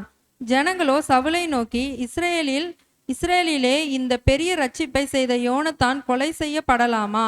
அது கூடாது. அவன் தலையில் இருக்கிற ஒரு மயிரும் தரையிலே விழப்போகிறதில்லை என்று கர்த்தருடைய ஜீவனை கொண்டு ஆணையிட்டு சொல்லுகிறோம். தேவன் துணை நிற்க அவன் இன்று காரியத்தை நடப்பித்தான் என்றார்கள். அப்படியே யோனத்தான் சாகாதபடிக்கு ஜனங்கள் அவனை தப்புவித்தார்கள். இங்கே வந்து சவுல் வந்து கர்த்தரிடத்துல போயிட்டு அங்கே இஸ்ரேலினுடைய கையில் பெலிஸ்தரை ஒப்பு கொடுப்பாரா இல்லையா அப்படின்ட்டு தேவனிடத்தில் விசாரித்ததை குறித்து நம்ம வசன பகுதிகள் வாசிக்கிறோம். 37வது வசனத்தில் போய் பார்க்கும்போது அங்கே தேவன் அவருக்கு மறு உத்தரவு அருளவில்லை அப்படின்ட்டு அங்கே வந்து சொல்லப்பட்டிருக்கு. அப்போது இது ஏன் வந்து அப்படின்ட்டு அவர் வந்து யோசிக்கும்போது அங்கே தேவனுடைய கட்டளை ஏதாவது மீறிட்டோமா அப்படின்ட்டு அவர் வந்து ஒரு கேள்வியோடு அங்கே வந்து மறுபடியும் அங்கே வந்து சீட்டு போடுவார். ஏன்னா முன்னாடியே ஒரு கட்டளை சொல்லியிருப்பார், பெலிஸ்தரை நம்ம மடங்கடிக்கிற வரைக்கும் யாருமே புசிக்கவும் குடிக்கவும் கூடாது அப்படிங்கிற ஒரு கட்டளை அங்கே வந்து கொடுத்துருப்பார். ஆனால் யோனத்தான் வந்து அவருக்கு அந்த கட்டளை வந்து தெரியாததுனால அவர் வழியில் இருக்கக்கூடிய ஒரு தேனை வந்து சாப்பிட்ருவார். அப்போ யார் மூலமாக தேவனுடைய மறு உத்தரவு நமக்கு கிடைக்காமல் தாமதமாகி கொண்டு இருக்கிறது அப்படிங்கிறத சோதிப்பதற்காக சீட்டு போடுவார். அது வந்து தேவனுடைய சன்னிதானத்தில் போயிட்டு விசாரிக்கிறதை தான் அப்படி சொல்கிறாரு. அப்போ ஒரு சைடு வந்து நானும் என்னுடைய குமாரரும் இருக்கிறோம், மற்ற சைடு வந்து அங்கே இஸ்ரேல் தேசத்தார் அங்கே வந்து இருக்கட்டும். அப்போ யார் பேரில் சீட்டு விழுகுதுன்னா, யார் பேரில் சீட்டு விழுகுதோ அவங்க தான் வந்து குற்றவாளிகள் அப்படின்னு வரும்போது அங்கே சவுலுடைய பேர்லையும் யோனத்தானுடைய பேர்லேயும் சீட்டு விழுகுது. அப்போது இஸ்ரேல் ஜனத்தார் வந்து அவங்க எஸ்கேப் ஆயிடுறாங்க. அடுத்தது இவங்க 2 பேரில் யார் வந்து குற்றவாளின்னு வரும்போது யோனத்தான் பேரில் அங்கே வந்து சீட்டு விழுகுது. அப்போ இந்த மாதிரி இது எல்லாமே எப்படி அவங்க செஞ்சுருக்காங்கன்னா, அங்கே ஊரிம் மற்றும் தும்மிம் வழியாக தேவனிடத்தில் அங்கே வந்து விசாரிக்கும் போது அங்கே அதன் மூலமாக இங்கே தேவன் வந்து அவங்க கேள்விகளுக்கு இவர் தான் இவர் இல்லை ஆம் இல்லை அப்படிங்கிற பதில் வந்து அங்கே வந்து கொடுத்திருக்கிறார் அப்படிங்கிறத பார்க்கிறோம். நிறைய வசன பகுதிகளில் வந்து இந்த மாதிரியாக இஸ்ரேல் ஜனங்கள் தேவனுடைய அந்த சித்தத்தை கண்டுபிடிப்பதற்காக இந்த மெத்தட் அவங்க வந்து கையாண்டதை குறித்து நம்ம பார்க்கிறோம். அப்போது இதன் வழியாக தான் தேவனுடைய சித்தமானது வெளிப்படுத்தப்படுகிறது. அப்படிங்கும்போது எப்படி இது வந்து வெளிப்படுத்தப்பட்டது அப்படிங்கும்போது இதை பற்றியும் தெளிவான விவரங்கள் நமக்கு வசன பகுதிகளில் சொல்லப்படல. அப்போது வேதாகம ஆராய்ச்சியாளர்கள் மற்றும் இந்த கமெண்டேட்டர்ஸ் வந்து பல்வேறு விதமான கருத்துக்களை அவங்க வந்து வெளிப்படுத்துகிறாங்க. ஒரு சிலர் என்ன சொல்கிறாங்கன்னா, ஆசாரியர் இந்த வழக்குகளை தேவனிடத்தில் கேள்விகளை எல்லாம் கொண்டு போகும்போது ஆசாரியனுக்கு தேவன் ஒரு ஆச்சரிய விதமான ஒரு ஓசையின் மூலமாக ஒரு வாய்ஸ் வழியாக அவருக்கு வந்து இந்த பதில்களை ஒருவேளை வெளிப்படுத்தி இருக்கலாம் அப்படின்னு சொல்கிறாங்க. ஒரு மிராக்குலஸ் வாய்ஸ், ஒரு ஆச்சரிய விதமான ஒரு வாய்ஸ் வழியாக அவருக்கு வெளிப்படுத்தி இருக்கலாம். இன்னும் சிலர் என்ன சொல்கிறாங்கன்னா, எந்த விதமான வெளிப்புறமான அடையாளங்களும் இல்லை, ஆசாரியனுடைய இருதயத்தினுடைய ஒரு உள்ளுணர்வு, ஒரு இம்பல்ஸ், அவருடைய உணர்ச்சிகள், அவருடைய உள் உணர்வுகள் மூலமாக தேவனுடைய சித்தத்தை அவருடைய நோக்கத்தை வெளிப்படுத்தி இருக்கலாம் அப்படின்னு சொல்கிறாங்க. ஆனால் இது இந்த 2 காரியம் வந்து ஒவ்வுதா அப்படின்னு பார்த்தோம்னா நம்மளால் சொல்ல முடியாது. ஏன்னா வந்து அங்கே மோசேவுக்கு தேவன் வந்து இந்த நியாயவிதி மார்பதக்கத்தினுடைய பைக்குள்ளாக ஒரு சில அமைப்புகள், ஒரு ஏற்பாடுகள், ஒரு பொருட்களை போடும்படியான ஒரு கட்டளை அங்கே வந்து கொடுக்கப்பட்டிருக்குது அப்படின்னு சொல்லும்போது இந்த பொருட்கள் வழியாக தான் அங்கே வந்து தேவனுடைய சித்தமானது வெளிப்பட்டு இருக்குமே தவிர ஒரு இம்பல்ஸோ இல்லை உணர்வுகளோ இல்லை ஒரு வாய்ஸ் வழியாகவோ தேவனுடைய வார்த்தைகள் அங்கே வந்து வெளிப்படுத்துவதற்கு வாய்ப்பில்லை. ஏன்னா இந்த மாதிரியான கட்டளைகள் இருக்குது, உள்ள ஒரு பொருட்கள் அங்கே வந்து இருக்குங்கும்போது இதை வைத்து தான் ஏதோ ஒரு விதத்தில் அங்கே வெளிப்படுத்தப்பட்டிருக்கும் அப்படிங்கிறத பார்க்கிறோம். அப்போ இந்த பொருட்கள் என்னங்கிறத பற்றி விவரம் அங்கே வந்து தரப்படல. ஒரு சிலர் இந்த நியாயவிதி மார்பதக்கத்தின் மேலே இருக்கக்கூடிய அந்த 12 கற்களில் ஒரு வித கற்களாக அதை வந்து இருக்கலாம். அந்த கற்கள் வந்து தேவன் வந்து ஒரு விசித்திரமான ஒரு ஒளியின் மூலமாக அதை வந்து ஒளிர செஞ்சுருக்கலாம். அப்போ பாசிட்டிவான ஆன்சருக்கு அது வந்து பிரகாசமாக ஒளிர பண்ணியிருக்கலாம், இல்லைன்னா அது ஒளிராமல் செய்திருக்கலாம். அப்போ இதன் வழியாக ஒரு ஆம் அல்லது இல்லை அப்படிங்கிற ஒரு பதிலை அவங்க அறிந்தவர்களாக அவங்க வந்து இருந்திருக்கிறதுக்கு வாய்ப்பு இருக்குது.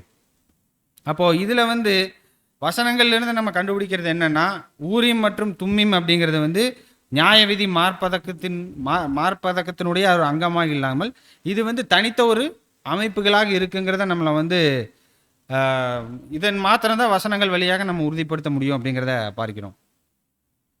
லேவியராகமம் 8வது அதிகாரம் 8வது வசனத்தில் கூட பார்க்கும்போது அவனுக்கு மார்பதக்கத்தை அணிந்து மார்பதக்கத்திலே ஊரிம் மற்றும் துன்மீம் என்பவைகளையும் வைத்து, இங்கே கூட வந்து இந்த பிரஸ்ட் பிளேட் அப்படிங்கிற வார்த்தை வருது. அப்போ இதன் வழியாக என்னென்னா, இந்த ஊரிம் மற்றும் தும்மிம் அப்படிங்கிறது இது வந்து part of the breast plate இல்லை, இது வந்து பிரஸ்ட் பிளேட்டுக்கும் இதுக்கும் வந்து சம்மந்தம் இல்லை, இதற்கு பிரஸ்ட் பிளேட்டுக்கு உள்ளாக வைக்கப்பட்ட ஒரு பகுதிகளாக தான் இது வந்து இருக்குது அப்படிங்கிறத பார்க்கிறோம். அப்போ இதன் வழியாக தான் தேவனுடைய சித்தமானது பிரதான ஆசாரியனுக்கு அங்கே வந்து வெளிப்படுத்தப்படுது. அதன் மூலமாக ராஜாக்களுக்கும் மற்றும் அந்த ஜனங்களுக்கும் தேவனுடைய வழிநடத்துதல் அங்கே வந்து கிடைக்கிறதாக பார்க்கிறோம். அப்போ இந்த ஊரீம் மற்றும் தும்மீம் இது எல்லாமே வந்து எப்பேற்பட்டவைகளாக இருக்குன்னா, பழைய ஏற்பாட்டில் வைக்கப்பட்டவைகள் எல்லாமே, கொடுக்கப்பட்டவைகள் எல்லாமே ஒரு நிழலாக இருக்குங்கிறத நம்ம பார்க்கிறோம். ஆசரிப்பு கூடாரத்தினுடைய எல்லா ஏற்பாடுகளுமே வந்து ஒரு குறிப்பிட்ட நிஜத்திற்கான ஒரு நிழல்களாக இருக்கு. ஒவ்வொரு அம்சங்களுமே சரி, அதில் வைக்கப்பட்ட கலராக இருந்தாலும் சரி, ஒரு சிறிய நூல், கொக்கி, வளையம், அந்த மாதிரி சின்ன சின்ன அமைப்புகளாக இருந்தாலும் சரி, அதில் யூஸ் பண்ண அந்த உலோகங்கள், உடைகள், எதை எடுத்தாலும் சரி, அது எல்லாமே வந்து ஒரு குறிப்பிட்ட நிஜத்தினுடைய அம்சங்களை குறிக்கக்கூடிய ஒரு நிழல்களாக இருக்கு அப்படிங்கிறத நம்ம வந்து பார்த்திருக்கிறோம். அப்போ இந்த ஊரீம் மற்றும் தும்மீம் இது ரெண்டுமே கூட ஒரு குறிப்பிட்ட நிஜத்திற்கான ஒரு நிழல்களாக அது வந்து இருக்கிறதுக்கு வாய்ப்பு இருக்கு. அப்போ இது வந்து உண்மையாலுமே ஒரு நிஜத்தை குறிக்கக்கூடிய ஒரு நிழல்களாக இருக்கு. அப்போ நமக்கு இந்த மாதிரியான அமைப்புகள் இப்பொழுது இல்லை. நம்ம யாருமே இந்த மாதிரியான கற்களை வைத்தோ இல்லை ஏதோ விதமான ஒரு அமைப்புகளை வைத்தோ தேவனிடத்தில் போயிட்டு அவருடைய சித்தத்தை அறிந்து கொண்டவர்களாக நம்ம இல்லை. ஆனால் நிஜத்தில் இது வந்து இதனுடைய செயல்பாடுகள் மற்றும் இதனுடைய உதவிகளை வைத்து நமக்கு இது ஒரு நிஜங்களை இது வந்து அடையாளப்படுத்தக்கூடியவைகளாக இருக்குது அப்படிங்கிறத பார்க்கிறோம். அப்போ நமக்கு இந்த மாதிரியான அமைப்புகள் இல்லைன்னாலும் தேவனுடைய சித்தம் நமக்கு வெளிப்படுத்தப்பட வேண்டியது அவசியமானதாக இருக்குது. ஏன்னா தேவனுடைய சித்தத்தின்படி தான் நம்ம செய்கிறோம் அப்படிங்கிறத நம்மளுடைய உடன்படிக்கையாகவும் அங்கே வந்து இருக்குது. அப்போ இதை நம்ம நிறைவேற்றணும்னா கண்டிப்பாக தேவனுடைய சித்தத்தை அறிந்தவர்களாக நம்ம இருந்தோம்னா தான் அந்த சித்தத்தின்படி நடக்க முடியும். அப்போது இந்த மாதிரியான அமைப்பு நிஜமாக நமக்கு அது நிஜத்தில் அடையாளப்படுத்தக்கூடிய அம்சங்கள் நமக்கு தேவைப்படுது அப்படிங்கிறத பார்க்கிறோம். அப்போ தேவனுடைய வழிநடத்துதலை அறிந்து கொள்வதற்கு தேவனுடைய வார்த்தைகளில் நமக்கு என்னென்ன வாக்குத்தத்தம் பண்ணப்பட்டிருக்குன்னா, தேவனுடைய வார்த்தைகளே நமக்கு ஒரு வாக்குத்தத்தமாக நம்ம பார்க்கிறோம். தேவனுடைய வார்த்தைகளின் வழியாக தான் அவருடைய வழிநடத்துதல் நமக்கு வந்து கிடைக்கிறதாக பார்க்கிறோம். இன்னும் தேவனுடைய ஆவியின் வல்லமை, அதன் மூலமாக நம்ம பலப்படுத்தப்படுகிறோம். அந்த பரிசுத்த ஆவியின் மூலமாக நம்மை அங்கே பிரகாசிக்க செய்கிறார். ஒவ்வொரு நமக்கு கருகலான காரியங்களில் தேவையான வெளிச்சத்தை அந்த பரிசுத்த ஆவியின் மூலமாக தேவன் நமக்கு தருகிறார். அப்போ அதன் மூலமாக எந்த ஒரு காரியத்திலும் அவருடைய நன்மையும் பிரியமும் பரிபூர்ணமான சித்தம் என்ன அப்படிங்கிறத நாம் பகுத்தறியும்படியாக இந்த காரியங்கள் நமக்கு உதவிகரமாக இருக்குது அப்படிங்கிறத பார்க்கிறோம். அப்போது இந்த பகுதிகள் அங்கே ஊரீம் மற்றும் தும்மீம் ஆகிய இந்த நிழல்களுக்கு நிஜமாக அங்கே வந்து இருக்கிறதாக பார்க்கிறோம். அப்போ இந்த ஊரீம் மற்றும் அந்த தும்மீமை குறித்து அப்போஸ்தலன் பவுல் அவருடைய வார்த்தைகளை நமக்கு சொல்லும்போது 3 வசன பகுதிகளினுடைய எடுத்துக்காட்டு நம்ம வந்து பார்க்கலாம். எபேசியர் 1வது அதிகாரம் 17வது வசனம் வாசிக்கலாம். எபேசியர் 1ஆம் அதிகாரம் 17ஆம் வசனம். நம்முடைய கர்த்தராகிய இயேசு கிறிஸ்துவின் தேவனும் மகிமையின் பிதாவுமானவர் தம்மை நீங்கள் அறிந்து கொள்வதற்கான ஞானத்தையும் தெளிவையும் அளிக்கிற ஆவியை உங்களுக்கு தந்தருள வேண்டும் என்றும். தேவனுடைய வாக்குத்தத்தங்கள் நம்ம பார்க்கிறோம். ஞானத்தையும் தெளிவையும் அளிக்கிற ஆவி. தேவனுடைய ஜனங்களுக்கு தேவன் வாக்குத்தத்தம் செய்திருக்கிறார். தம்மை நீங்கள் அறிந்து கொள்வதற்கான ஞானத்தையும் தெளிவையும் அளிக்கிற ஆவியை உங்களுக்கு தந்தரல வேண்டும் என்று அவர் விண்ணப்பம் பண்ணுகிறார். இன்னும் கொலோசியர் 1வது அதிகாரம் 9வது வசனத்தில் நம்ம பார்க்கும்போது,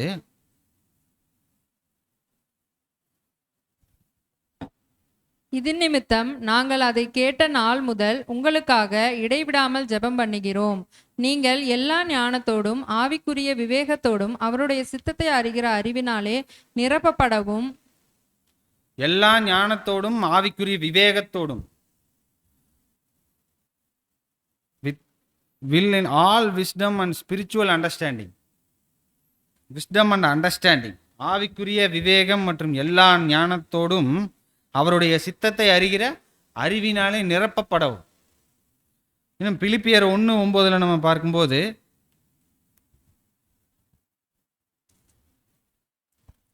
மேலும் உத்தமமானவைகளை நீங்கள் ஒப்புக்கொள்ளத்தக்கதாக உங்கள் அன்பானது அறிவிலும் எல்லா உணர்விலும் இன்னும் அதிகமாய் பெருகவும். உங்கள் அன்பானது அறிவிலும் எல்லா உணர்விலும். ஆங்கிலத்தில் பார்க்கும்போது இன் ஆல் ஜட்ஜ்மெண்ட், தமிழில் உணர்வுன்னு அங்கே வந்திருக்கு. All judgment your love may abound more and more in the knowledge and in all judgment. ஜட்ஜ்மெண்ட்டுனா நம்மளுடைய நிதானிப்பு, அது எல்லாமே வந்து தேவனுடைய அறிவில் அது வந்து பெருகும்படியாக அங்கே வந்து அவர் ஜெபிக்கிறார் அப்படிங்கிறத பார்க்கிறோம். அப்போ இந்த வசன பகுதிகளெல்லாம் நம்ம பார்க்கும்போது தேவனுடைய சித்தத்தை அறிந்து கொள்வதற்கான ஞானத்தையும் தெளிவையும் அறிக்கிற ஆவி நமக்கு தந்தரப்பட்டிருக்கு. விவேகம் நமக்கு வந்து இருக்கு. இன்னும் நம்மளுடைய ஜட்ஜ்மெண்ட் வந்து சரியானதாக, நம்மளுடைய நிதானிப்புகள் எல்லாமே வந்து சரியானதாக இருக்கும்படியான உதவிகள் தேவனிடத்திலிருந்து நமக்கு கிடைக்குது அப்படிங்கிறத குறித்து அங்கே நிருபங்கள் அப்போஸ்தலன் பவுலுடைய வார்த்தைகளிலிருந்து நம்ம கண்டுபிடிக்க முடியுது. அப்போ இவைகள் எல்லாமே தேவனுடைய ஜனங்களுக்கான ஒரு வாக்குத்தத்தங்களாக அங்கே வந்து இருக்கு. அப்போ நமக்கு இந்த மாதிரியான அமைப்புகள் இல்லைன்னாலும், ஊரிம் மற்றும் தும்மிம் போன்ற அமைப்புகள் இல்லைன்னாலும், இந்த வாக்குத்தத்தங்கள் மூலமாக நம்ம என்ன புரிந்து கொள்கிறோம்னா, கண்டிப்பாக அந்த எப்படி அந்த பழைய ஏற்பாட்டில் அந்த ஜனங்கள் அந்த சரியான ஆன்சர் அவங்க வந்து பெற்றுக்கொண்டார்களோ, தேவனிடத்திலிருந்து ஆம்னு வந்தாலும் சரிதான், இல்லைன்னு வந்தாலும் சரிதான், போங்கன்னு நீங்கள் சொன்னாலும் சரிதான், நில்லுங்க அப்படின்னு சொன்னாலும் அது சரியான ஆன்சர் தான். அப்படி எப்படி அவங்களுக்கு வந்து சரியான ஒரு ஆன்சர், கரெக்டான ஆன்சர் எல்லா தருணங்களையும் அவங்களுக்கு வந்து கிடைச்சதோ, அதே போல் நமக்கும் வந்து எல்லா தருணங்களையும் வந்து தேவன் வந்து என்ன பண்ணுறாருன்னா, இந்த விவேகம் மற்றும் ஞானத்தையும் தெளிவையும் எல்லா விதமான அந்த நிதானிப்புலையும் சரியான நிதானிப்பை எட்டும்படியான ஆலோசனைகளையும் அவர் வந்து தரும்படியான ஒரு உத்தரவாதம் நமக்கு வந்து தந்திருக்கிறார் அப்படிங்கிறத பார்க்கிறோம். அப்போ அதற்கேற்ற சில ஏற்பாடுகள் நமக்கும் அங்கே வந்து தரப்பட்டிருக்கு. தேவனுடைய வழிநடத்துகளையும் அவருடைய பராமரிப்பையும் அவருடைய அந்த டைரக்ஷன்ஸ் எல்லாமே நம்ம புரிந்து கொள்ளும்படியான ஏற்பாடுகள் நமக்கும் அங்கே வந்து இருக்குது. அதனால் நாம் என்ன பண்ணலான்னா, விசுவாசத்தின் பூரண நிச்சயத்தோடு நம்மளுடைய கவலைகள் எல்லாவற்றையும் தேவனிடத்தில் ஒப்பு கொடுக்க வேண்டியதான் நம்மளுடைய பங்காக அங்கே வந்து இருக்குது அப்படிங்கிறத பார்க்கிறோம். அப்போது தேவன் ஆச்சரியவிதமாக எப்படி பழைய ஏற்பாட்டில் இந்த ஊரிம் மற்றும் தும்மிம் வழியாக அவருடைய ஜனங்களை வழி நடத்தினாரோ, அதே போல் அவருடைய சித்தத்தினுடைய காரியங்களில் நம்மை கூட அங்கே வந்து வழி நடத்துவார் அப்படிங்கிறத பார்க்கிறோம். அப்போ இந்த காரியங்களில் நமக்கான நிழல்கள் என்ன, இதற்கான நிஜம் என்ன அப்படிங்கிறத நம்ம பார்க்கும்போது, அதில் வந்து இந்த ஊரிம் மற்றும் தும்மிமை வந்து அதை பற்றினதான விவரங்கள் ஏன் வந்து தேவன் வந்து வெளிப்படுத்தாமல் இருக்கிறார் அப்படிங்கிறதுக்கு கூட சில காரணங்களை சகோதரர் அங்கே வந்து சொல்கிறாரு. ஏன்னா இந்த அமைப்புகள் தேவன் அங்கே வந்து தந்திருக்கும்போது இதற்கு கூட நிறைய போலிகள் அங்கே வந்து இஸ்ரேல் ஜனங்கள் மத்தியில் நிறைய பேர் அங்கே வந்து செய்து கொண்டு இருந்ததாக கூட நம்ம பார்க்கிறோம். ஏன்னா எல்லாவற்றிற்குமே நம்ம வரலாற்றில் நம்ம பார்க்கும்போது தேவனுடைய ஏற்பாடுகள் ஒன்று இருக்குன்னா அப்படியே அதை காப்பி அடித்து சாத்தான் வந்து என்ன பண்ணுவார்னா அப்படியே ஒரு போலிகளை அங்கே வந்து ஏற்படுத்துவார். அதே போல் இதை கூட நிறைய பேர் இதை பற்றின விவரங்கள் சொல்லப்படலைன்னாலும் கூட அங்கே இஸ்ரேல் ஜனங்களுக்கு அப்பொழுது வாய்மொழியாக அவங்களுடைய பழக்க வழக்கத்தில் ஒன்றாக அங்கே வந்து இருந்திருக்கு. ஆனால் அந்த ரிட்டன் லாவில் வந்து இதை பற்றி எதுவுமே சொல்லப்படலைன்னாலும் நிறையா போலிகள் அங்கே வந்து இருந்ததாக பார்க்கிறோம். அப்போது என்னென்ன விதமான போலிகள், இதை குறித்து எடுத்துக்காட்டு நம்ம பார்க்கும்போது நியாயாதிபதிகளில் 17வது அதிகாரத்தில் நம்ம போய் பார்க்கும்போது அங்கே வந்து ஒரு மனிதன் அங்கே வந்து இருப்பார், மீகா அப்படிங்கிறவர். அவருடைய வீட்டில் வந்து ஒரு 1100 ஷேக்கல் நிறையுள்ள ஒரு வெள்ளி வந்து அங்கே வந்து காணாமல் போயிடும். அப்போ அவருடைய தாயார் வந்து இதை எடுத்துகிட்டு போனவன் வந்து சபிக்கப்பட்டவன் அப்படின்ட்டு சாபமெல்லாம் விடுவாங்க. ஆனால் இந்த மீகா தான் அந்த வெள்ளியை வந்து எடுத்திருப்பார். எடுத்தது நான் தான் அப்படின்ட்டு அவர் திரும்ப கொண்டு வந்து அந்த வெள்ளியை ஒப்படைக்கும் போது அந்த ஸ்திரீ வந்து சொல்லுவாங்க, இது திரும்ப கிடச்சிதுன்னா நான் வந்து கர்த்தருக்கு வந்து ஒரு ஒரு இமேஜ் நான் வந்து செய்கிறேன், ஒரு விக்கிரகம் வந்து செஞ்சு அதில் நான் வந்து அவருக்கு வழிபடுறேன் அப்படின்ட்டு ஒரு பொருத்தனை நான் வந்து செஞ்சேன். அதனால் இந்த 200 ஷேக்கல் வெள்ளியை எடுத்துகிட்டு போயிட்டு நீ வந்து சுரூபங்கள் நீ வந்து செய் அப்படின்ட்டு சொல்லுவாங்க. அப்போ அப்படி சொல்லும்போது அவங்க என்ன செஞ்சாங்கன்ட்டு அங்கே வசன பகுதிகள் இருக்குன்னா, ஒரு ஏபோத்தையும் சுரூபங்களையும் அவங்க உண்டு பண்ணாங்க. அப்போ ஏபோத்துனாவே அதற்குள்ளாக என்ன இருக்குன்னா இந்த மார்பதக்கம் மற்றும் அதற்குள்ளாக அந்த ஊரிம் மற்றும் தும்மிம் மாதிரியான அந்த போலியான ஏற்பாடுகள் அங்கே வந்து இருக்கும். 6வது வசனத்தில் பார்க்கும்போது, அந்நாட்களில் இஸ்ரேலிலே ராஜா இல்லை, அவனவன் தன் தன் பார்வைக்கு சரி போனபடி செய்து வந்தான். இந்த மாதிரி நிறையா ஆங்கிலத்தில் டெராபீம் அப்படிங்கிற வார்த்தை ஒரு இதில் சுரூபங்கள் அப்படிங்கிற வார்த்தை. அப்போ அதற்கு வந்து ஸ்மால் ஐடல்ஸ். அப்போ இது எல்லாமே வந்து இந்த போலிகளாக இருக்குது. ஊரிம் தும்மிமுக்கு ஆனால் போலிகளாக அங்கே வந்து இருக்குது. அப்போது நிறைய போலிகள் அங்கே வந்து இருந்ததாக பார்க்கிறோம்.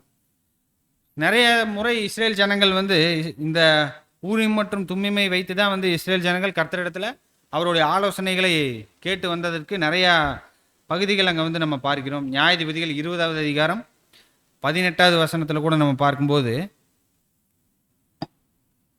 இஸ்ரேல் புத்திரரான அவர்கள் எழும்பி தேவனுடைய வீட்டிற்கு போய், எங்களில் யார் முந்தி போய் பென்யமின் புத்திரரோடு யுத்தம் பண்ண வேண்டும் என்று தேவனிடத்தில் விசாரித்தார்கள்.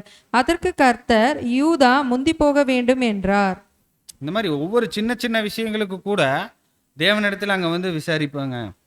அப்போ தேவனும் அதற்கேற்றவாறு அவர்களுக்கு பதில் தந்து வருவார் அப்படிங்கிறத பார்க்கிறோம். 1 சாமுவேல் 23வது அதிகாரத்தில் கூட 6லிருந்து 9 வரைக்கும் இருக்கக்கூடிய வசன பகுதிகளில் அங்கே தாவீதினுடைய காலத்திலும் கூட அவர் வந்து ஏபோத்தை எடுத்துக்கொண்டு வந்து அதில் கர்த்தரிடத்தில் அவங்க வந்து விசாரிக்கக்கூடிய காரியங்கள் கூட அங்கே வந்து நம்ம பார்க்கிறோம்.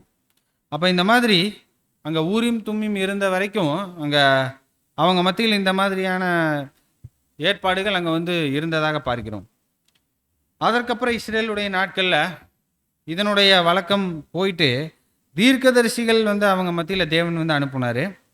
அப்போ தீர்க்கதரிசிகள் தேவனுடைய வாயாக இருந்து அவங்க வந்து இஸ்ரேல் ஜனங்களுக்கும் அவர்களுடைய ராஜாக்களுக்கும் தேவையான வழிநடத்துதல்களை, தேவனுடைய சித்தம் அவங்களுக்கானது என்ன அப்படிங்கிறதை குறித்து வெளிப்படுத்துபவர்களாக அவங்க வந்து இருந்தாங்க அப்படிங்கிறத பார்க்கிறோம். அப்போ அதில் பிரதானமானவராக யார் வருகிறார் அப்படின்னா, தீர்க்கதரிசிகளில் அங்கே நியாயாதிபதிகளுக்கு அடுத்தது முதலாவது கடைசி நியாயாதிபதியாக இருந்த சாமியல் தீர்க்கதரிசி. அப்போ சாமியல் தான் வந்து அங்கே தீர்க்கதரிசிகளில் முதலானவராக அவர் வந்து சொல்லப்படுகிறார். அவர் முதற்கொண்டு யார் வரைக்கும் அப்படின்னா, யோவான் ஸ்நானகன் வரைக்கும். அப்போஸ்தலர் 3வது அதிகாரத்தில் கூட அங்கே அப்போஸ்தலர்கள் அங்கே போதனை செய்யும்போது கூட பேதுரு அவங்க வந்து சொல்லுவார், அங்கே உலக தோற்றம் முதல் தேவன் தம்முடைய பரிசுத்த தீர்க்கதரிசிகள் எல்லாருடைய வாயினாலும் உரைத்தவைகள் எல்லாம் நிறைவேறி தீரும் காலம் வரும் அளவும். அதே போல் மோசே வந்து எப்படி நம்மளுடைய முன்னோர்களுக்கு என்னை போல ஒரு தீர்க்கதரிசியை உங்கள் மத்தியிலே உங்கள் சகோதரரிலிருந்து எழும்ப பண்ணுவார், அவர் உங்களுக்கு சொல்லும் எல்லாவற்றிற்கும் அவருக்கு நீங்கள் வந்து கீழ்ப்படியுங்கள், அந்த தீர்க்கதரிசியின் சொல் கேளாதவன் எவனோ அவன் ஜனத்தில் இராதபடிக்கு நிர்மூலமாக்கப்படுவான்ட்டு அங்கே வந்து சொல்லுவார். இது மகிமையடைந்த தலை மற்றும் சரீரமாகிய சபையை அங்கே வந்து குறிக்கக்கூடியதாக பார்க்கிறோம். அப்போது இங்கே தீர்க்கதரிசிகளின் வழியாக தேவனுடைய ஜனங்களுக்கு ஏற்ற அவருடைய ஆலோசனைகளை, அவருடைய சித்தத்தை வெளிப்படுத்தி வந்த காலங்களை குறித்து நம்ம பார்க்கிறோம். அப்போது இதில் அது வரைக்கும் அங்கே யோவான் ஸ்நானகன் வரைக்கும் இருக்கக்கூடிய பகுதிகள் நம்ம வந்து பார்க்கிறோம். அப்போ இந்த ஊரிம் மற்றும் தும்மிமுக்கான நிஜங்கள் என்ன? அந்த காலத்தில் பிரதான ஆசாரியன் இதை மார்பதக்கத்தில் அவருடைய நீதியை தரித்தவராக வந்து இஸ்ரேல் ஜனங்கள் மத்தியில் அவருடைய ஆலோசனைகளை எல்லாம் சொல்லி வந்தார். ஆனால் இப்பொழுது அது வந்து நமக்கு எதை வந்து அங்கே வந்து குறிக்குது? தேவன் நமக்கு பண்டைய காலங்களில் இருந்த அதே ஏற்பாடுகள் நமக்கு வந்து இப்பொழுது தர்றதில்லை. அவங்களுக்கு வந்த கனவுகள் போலையோ இல்லை இவங்களுக்கு இருந்த அந்த ஊரிம் தும்மிம் போன்ற அமைப்புகளோ இல்லை தீர்க்கதரிசிகளோ அந்த மாதிரியான காரியங்கள் நமக்கு வந்து இல்லை. நமக்கு இப்பொழுது என்ன நடக்குது அப்படின்னா, அதில் பிரதானமாக கர்த்தர் இயேசு தான் நமக்கான பிரதான ஆசாரியராக அங்கே வந்து இருக்கிறார், தீர்க்கதரிசியாகவும் அங்கே வந்து இருக்கிறார். அப்போ தேவனுடைய சித்தம் யார் மூலமாக நமக்கு இங்கே வெளிப்படுத்தப்படுது அப்படின்னா, அங்கே வாழக்கூடிய தேவனுடைய வார்த்தையாக லிவிங் வேர்டு, தேவனுடைய வார்த்தைகள் இருக்குது வேதாகமத்தில். அதே போல் ஜீவனுள்ள வார்த்தையாக இருக்கக்கூடிய கர்த்தர் இயேசுவும் அங்கே வந்து இருக்கிறார். அப்போது கர்த்தர் இயேசுவின் மூலமாக தேவனுடைய ஜனங்களுக்கு தேவனுடைய சித்தமானது வெளிப்படுத்தப்படுகிறதாக பார்க்கிறோம். எபிரேயர் 1வது அதிகாரத்தில் நமக்கு தெரியும், 1வது வசனத்தில் நம்ம பார்க்கும்போது, பூர்வ காலங்களில் பங்கு பங்காகவும் வகை வகையாகவும் தீர்க்கதரிசிகள் மூலமாய் பிதாக்களுக்கு திருவுளம் பற்றின தேவன் இந்த கடைசி காலத்தில் தம்முடைய குமாரன் மூலமாய் நமக்கு திருவுளம் பற்றினார். இன்னும் யோவான் 1வது அதிகாரம் 4வது வசனத்தில் பார்க்கும்போது எப்படி அந்த ஊரீம் மற்றும் தும்மீம் வெளிச்சத்தையும் அந்த பரிபூர்ணத்தையும் அது குறிக்கக்கூடியதாக இருக்கோ, அதுபோல கர்த்தர் இயேசு நிஜமான அந்த ஒளியாக அங்கே இருக்கிறார். மனுஷருக்கு அந்த கர்த்தர் இயேசுவே அங்கே ஒளியாக அங்கே இருக்கிறார். அவருக்குள் ஜீவன் இருந்தது, அந்த ஜீவன் மனுஷருக்கு ஒளியாக இருந்தது. அந்த ஒளி இருளிலே பிரகாசிக்கிறது, இருளானது அதை பற்றி கொள்ளவில்லை. அப்போ கர்த்தர் இயேசு பிதாவினால் அனுப்பப்பட்டவராக அவரே பிதாவினுடைய சித்தத்தினுடைய ஒரு வடிவமாக அவர் இருக்கிறார். எப்படி அந்த தேவனுடைய சித்தமானது அந்த ஆசாரியனுடைய மார்பதக்கத்தில் அவருடைய இருதயத்துக்கு பக்கத்தில் அந்த அதற்குள்ளாக இருந்ததோ, அதுபோல கர்த்தர் இயேசு தேவனுடைய சித்தத்தை பிரதான ஆசாரியனாக, நிஜமான பிரதான ஆசாரியனாக தேவனுடைய சித்தத்தை இருதயத்தில் சுமந்தவராக அவர் இருந்தார் அப்படிங்கிறத பார்க்கிறோம். தேவனுடைய சித்தத்தினுடைய ஒரு வடிவமாகவே இருந்தார். தேவனுடைய சித்தத்தின்படியே அவருடைய வாழ்க்கையானது, அவருடைய ஜீவியமானது இருந்ததுனால தேவனுடைய சித்தம் என்ன, புது சிஷ்டிகள் எப்படி ஜீவிக்கணும் அப்படிங்கிற அந்த சித்தத்தை நாம் தெரிஞ்சுக்கணும்னா கர்த்தர் இயேசுனுடைய ஜீவியத்தை பார்த்தா மாத்திரம் போதும். அதனால தான் பவுல் நமக்கு சொல்லும்போது எபிரேயர் 3வது அதிகாரம் 1வது வசனம் வாசிக்கலாம். இப்படி இருக்க பரம அழைப்புக்கு பங்குள்ளவர்களாகிய பரிசுத்த சகோதரரே, நாம் அறிக்கை பண்ணுகிற அப்போஸ்தலரும் பிரதான ஆசிரியருமாய் இருக்கிற கிறிஸ்து இயேசுவை கவனித்து பாருங்கள். நாம் அறிக்கை பண்ணுகிற அப்போஸ்தலரும் பிரதான ஆசாரியர். நம்முடைய பிரதான ஆசாரியர் யாருன்னா நிஜமான பிரதான ஆசாரியர் கர்த்தர் இயேசு தான் அப்படின்ட்டு இங்கே பவுல் நமக்கு சொல்லுகிறார். அப்போ அவரை கவனித்து பாருங்கள். அப்போ இவர் பிரதான ஆசாரியர் மாத்திரமல்ல, அந்த பிரதான ஆசாரியனுடைய மார்பதக்கத்தில் இருக்கக்கூடிய அந்த ஒளியும் சத்தியமுமாக ஊரிம் மற்றும் தும்மியுமாக இருக்கிறவரும் கர்த்தர் இயேசுதான் அப்படிங்கிறத பார்க்கிறோம். சங்கீதம் 40வது அதிகாரம் 8வது வசனத்தில் நம்ம பார்க்கிறது போல, உன்னுடைய நியாயப்பிரமாணம் என்னுடைய உள்ளத்திற்குள் இருக்கிறது. தேவனை உமக்கு பிரியமானதை செய்ய விரும்புகிறேன், உம்முடைய நியாயப்பிரமாணம் என்னுடைய உள்ளத்திற்குள் இருக்கிறது. Thy law is within my heart. அப்போ எப்படி அந்த நியாய விதி பதக்கத்திற்குள்ளாக அங்கே அந்த நியாய விதி மார்பதக்கம் 2 பங்காக இருக்கிறதே, டேபர்நாக்கிள் ஷேடோஸில் போய் பார்க்கும்போது இந்த நியாய விதி மார்பதக்கமே தேவனுடைய நியாயப்பிரமாணத்தையே அது குறிக்கக்கூடியதாக நம்ம பார்க்கிறோம். அதனுடைய 2 பகுதி, அதில் ஒன்று என்னென்னா லெட்டர் ஆஃப் த லா, எழுதப்பட்ட நியாயப்பிரமாணத்தை அது குறிக்கக்கூடியதாக இருக்குது. இன்னொரு பகுதி இன்னொரு மடித்து வைக்கப்பட்ட இன்னொரு பகுதி நியாயப்பிரமாணத்தினுடைய ஆவியை அது குறிக்கக்கூடியதாக இருக்கு. அப்போ 2 நியாய விதி அந்த மார்பதக்கம் 2 போர்ஷன் அங்கே மடித்து வைக்கப்பட்டதும் கூட தேவனுடைய நியாயப்பிரமாணத்தை அது குறிக்கக்கூடியதாக பார்க்கிறோம். ஒரு பகுதி லெட்டர் ஆஃப் த லா, தேவனுடைய அந்த எழுதப்பட்ட அந்த நியாயப்பிரமாணம், இன்னொன்று அந்த ஸ்பிரிட் ஆஃப் த லா. இது 2மே முக்கியமானதாக பார்க்கிறோம். ஏன்னா எழுத்துக்கள் பார்க்கும்போது காலப்போக்கில் அதனுடைய அர்த்தங்கள் மாறிட்டே வரும். ஆனால் அந்த தேவன் என்ன ஆவியில் அதை நிறைவேற்றணும், எந்த நோக்கத்துக்காக அதை கொடுத்தாரோ அது மாறுமா? அது மாறாது அப்படிங்கிறத பார்க்கிறோம். இப்போ தாவீது பிரதான ஆசிரியருடைய அந்த அப்பத்தை எடுத்து அவர் சாப்பிட்டாருன்னா தேவன் அவருக்கு மன்னிக்கிறார் அப்படின்னா, அந்த ஆவியின்படி பார்க்கும்போது அது தவறு இல்லை. இன்னொரு இடத்துல பார்க்கும்போது மனுஷனுக்காக தான் ஓய்வு நாளானது உருவாக்கப்பட்டதே தவிர ஓய்வு நாளுக்காக மனுஷன் உருவாக்கப்பட்டதில்லை.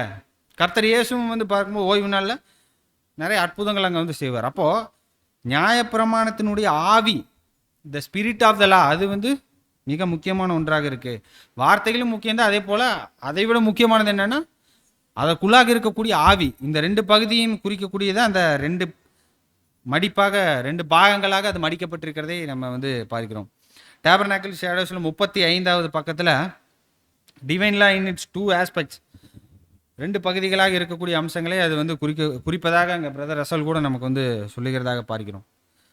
அப்போ கர்த்தர் இயேசுவை பிதாவானவர் அவருடைய சித்தத்தை வெளிப்படுத்துவராகவும் அவருடைய ஒளியாகவும் அவருடைய சத்தியமாகவும் அங்கே உலகத்திற்கு அனுப்பினார் அப்படிங்கிறத பார்க்கிறோம். கர்த்தர் இயேசுவும் பிதாவையே அங்கே பிரதிபலிக்கக்கூடியவராகவும் அங்கே தேவனுடைய வெளிச்சத்தை உலகத்தின் மத்தியில் பிரகாசிக்கக்கூடியவராகவும் அவருடைய பின்னடியார்களுக்கு தேவனுடைய சித்தத்தை வெளிப்படுத்தக்கூடியவராகவும் இந்த ஒரு பூமியிலே அவர் ஜீவித்தார் அப்படிங்கிறத பார்க்கிறோம். அப்போது இதில் நம்ம என்ன பண்ண போகிறோம்னா, இந்த பாடத்தினுடைய அடுத்த பகுதியில் நமக்கு இந்த நிஜமான ஊரிம் தும்மிம் எதை குறிக்கக்கூடியதாக இருக்குது.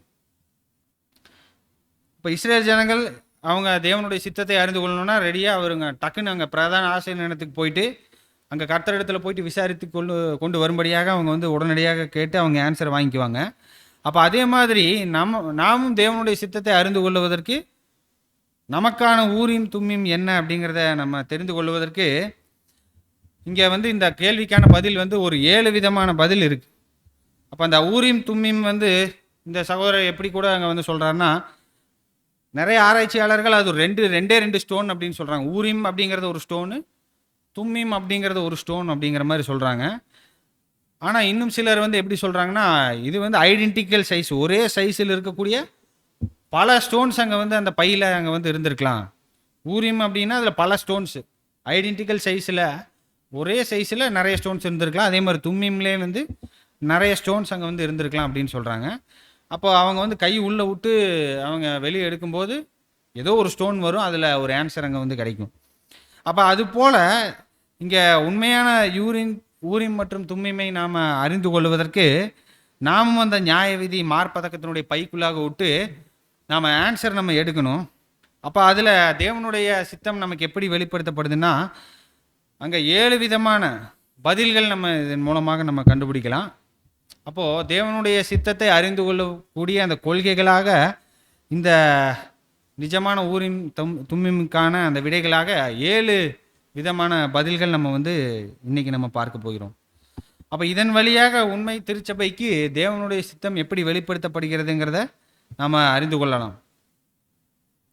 அப்போ பிரதர் ரசல் இங்கே ரீப்ரின்ஸ் 44:68 அங்கே ஒரு ஜார்ஜ் மில்லர் அப்படிங்கிற ஒருத்தருடைய இவரும் ஒரு கிறிஸ்தவ ஊழியக்காரர் தான். அவருடைய வார்த்தைகளை அவர் கோட் பண்ணி எழுதுகிறார். தேவனுடைய சித்தத்தை கண்டுபிடிப்பதற்கு அவர் என்ன பர்சனலாக அவர் என்ன முறை பயன்படுத்துகிறார் அப்படிங்கிறத குறித்து அந்த ஜார்ஜ் முல்லர் அப்படிங்கிறவர் எழுதியிருக்கிறார். அப்போ அதை படிச்சுட்டு அதில் இன்ஸ்பயர் ஆகிட்டு நானும் அன்றாடம் செய்யக்கூடிய காரியம் இதுவாக தான் இருக்குது, அதனால் நம்மளுடைய வாசகர்களுக்கும் இதையே சொல்லுவதில் ரொம்ப மகிழ்ச்சியாக இருக்குது அப்படின்ட்டு அந்த ஜார்ஜ் முல்லருடைய அந்த கோட் அப்படியே இந்த 44:68 ரீப்ரின்ஸில் அங்கே சொல்கிறாரு. அப்போ அதில் அவர் என்ன சொல்கிறாருன்னா, அங்கே தேவனுடைய சித்தத்தை அறிந்து கொள்வதற்கு பிரதானமாக எனக்கு இருக்க வேண்டிய ஒரு மனநிலை என்னன்னா, முதலாவது என்னுடைய சித்தம் எனக்குள்ளாக இருக்கக்கூடாது. ஒரு காரியத்தில் தேவனுடைய சித்தத்தை நான் தெரிந்து கொள்ளணும்னா முதலாவது என்னுடைய சுய சித்தத்தை நான் எடுத்து போட்ட ஒரு மனநிலையில் என்னுடைய இருதயத்தை ஆயத்தப்படுத்தும் போது தான் அங்கே தேவனுடைய சித்தத்தை நான் அறிந்து கொள்ள முடியும். அப்போ பிரதானமானது என்னென்னா, என்னுடைய சித்தத்தின்படி அல்ல உம்முடைய சித்தத்தின்படி ஆக கடவுது அப்படிங்கிற ஒரு மனநிலைக்குள்ளாக நம்மளுடைய இருதயத்தை கொண்டு வருவது, அதுதான் பிரதானமாக நம்ம செய்ய வேண்டியது. அப்போ நம்மளுடைய சுய சித்தத்தை விட்டுட்டு தேவனுடைய சித்தத்துக்கு நான் முழுவதுமாக என்னை ஒப்பு கொடுத்து நான் அதை நிறைவேற்றுவதற்கு தயாராக இருக்கிறேன் அப்படிங்கிற ஒரு மனநிலைக்கு நம்ம வந்துட்டோம்னாவே 9/10 of the difficulties are overcome. 90% நம்ம நம்மளுடைய கஷ்டங்கள் எல்லாவற்றையும் நம்ம ஜெயிச்சிடலாம். வெறும் 10% மாத்திரம் தான் நாம் மேற்கொள்ள வேண்டியது அவசியமாக இருக்குது. அப்போ இந்த மனநிலைக்கு நம்ம வராமல் இருந்தோம்னா தான் பெரிய ஒரு கஷ்டம் நமக்கு இருக்குது அப்படிங்கிறத பார்க்கிறோம். அப்போ தேவனுடைய சித்தத்தை செய்வது நம்மளுடைய சுய சித்தத்தை நம்ம விட்டோம்னாவே நம்ம முக்கால்வாசி நம்ம ஜெயிச்ச மாதிரி அப்படின்ட்டு அங்கே சொல்கிறாரு. அப்போ நம்மளுடைய இருதயமானது 90% தேவனுடைய சித்தத்தை செய்வதற்கு தயாராகிறோம் அப்படிங்கிறத பார்க்கிறோம். அது என்னவாக இருந்தாலும் சரி. அப்போது இந்த மாதிரி நம்ம செய்யும்போது நம்மளுடைய உள்ளுணர்வுகளுக்கு ஏற்றவாறு நம்மளுடைய உள்ளுணர்வுகள் நம்மளுடைய உணர்ச்சிகளுக்கு அந்த முடிவுகளை நாம் அதற்கேற்றவாறு நம்மளுடைய முடிவுகளை எடுக்காதவர்களாக நம்ம இருப்போம் அப்படிங்கிறத பார்க்கிறோம். அது வந்து இரண்டாவது ஸ்டெப். முதலாவது நம்மளுடைய சுயசித்தத்தை விடணும். இரண்டாவது வந்து பார்க்கும்போது நம்மளுடைய உள்ளுணர்வுகள் மற்றும் வெளிப்புறமான அடையாளங்களை நம்பி ஒரு முடிவுகளை நாம் எடுக்கக்கூடாது அப்படிங்கிறத பார்க்கிறோம். ஒருவேளை நம்மளுடைய உள்ளுணர்வுகள், தேவனுடைய வார்த்தைகள், அவருடைய ஆவியினுடைய தூண்டுதல்கள், அதையெல்லாம் விட்டுட்டு நம்மளுடைய சிம்பிள் அந்த உள்ள அந்த நம்மளுடைய ஃபீலிங்ஸு, நம்மளுடைய இன்ஸ்டிங்க்ட்டு, நம்மளுடைய உணர்ச்சிகள், உணர்வுகள், இதை வைத்து நாம் முடிவுகள் எடுத்தோம்னா கண்டிப்பாக ஒரு பெரிய ஒரு வஞ்சனைக்குள்ளாக நம்ம மாட்டிடுவோம் அப்படிங்கிறத பார்க்கிறோம். அப்போ நாம் என்ன பண்ண வேண்டியது இருக்குன்னா, நம்மளுடைய உணர்வுகள், நம்மளுடைய வெளிப்புறமாக தெரிகின்ற அந்த அடையாளங்களை வைத்து முடிவுகள் எடுக்காமல், தேவனுடைய வார்த்தைகள் மற்றும் தேவனுடைய ஆவி, இவைகள் எல்லாவற்றையும் சேர்த்து நாம் என்ன பண்ண வேண்டியது இருக்குன்னா, தேவனுடைய சித்தத்தை அறிந்து கொள்ள வேண்டியவர்களாக நம்ம வந்து இருக்கணும் அப்படிங்கிறத பார்க்கிறோம்.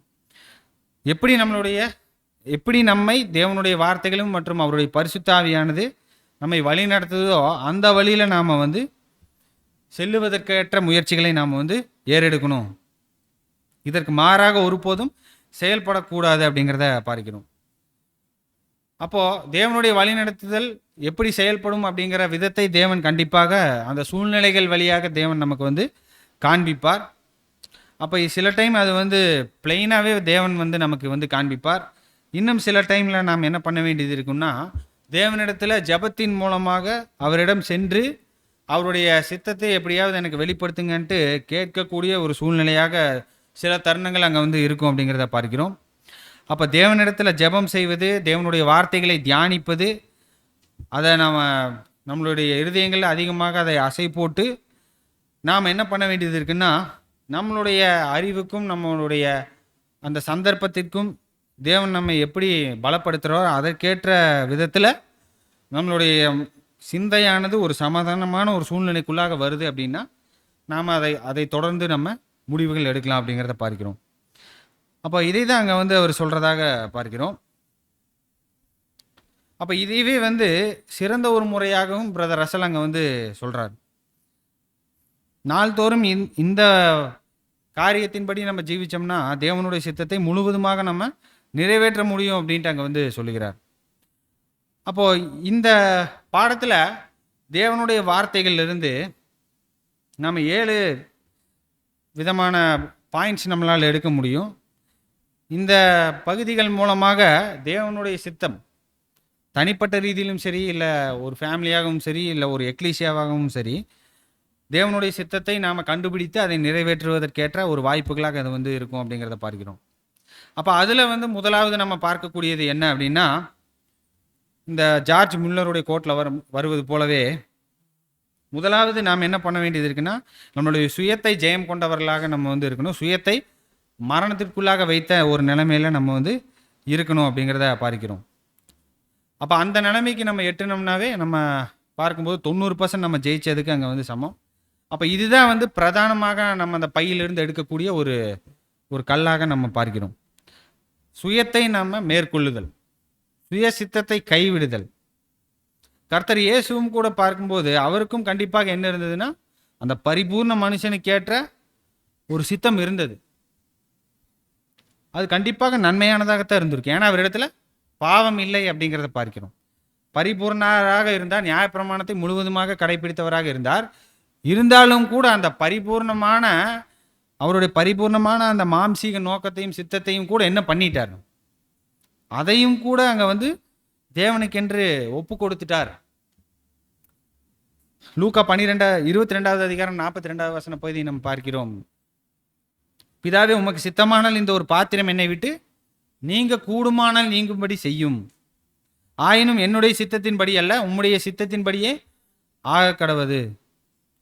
அப்போது நம்மளுடைய என்னுடைய சித்தத்தின்படி அல்ல அப்படிங்கிற ஒரு தன்மை, அந்த ஒரு ஸ்டேட்டில் நம்மளுடைய இருதயங்களை கொண்டு வந்து நிறுத்துறது மிக முக்கியமான ஒன்றாக இருக்குது. வசனங்களில் நம்ம பிரதானமாக கண்டுபிடிக்கக்கூடிய ஒரு தீம் என்னதான்னா இதுதான். கர்த்தர் இயேசுவினுடைய சிந்தை, என்னுடைய சித்தம் அல்ல, உம்முடைய சித்தத்தின்படியே ஆக கடவது.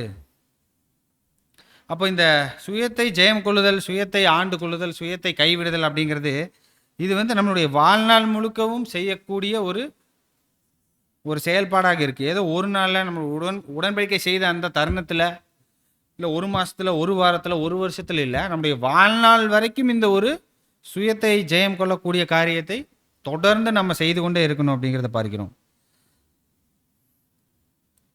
இன்னும் 1 தெசலோனிக்கர் 4வது அதிகாரம் 3வது வசனம் வாசிக்கலாம்.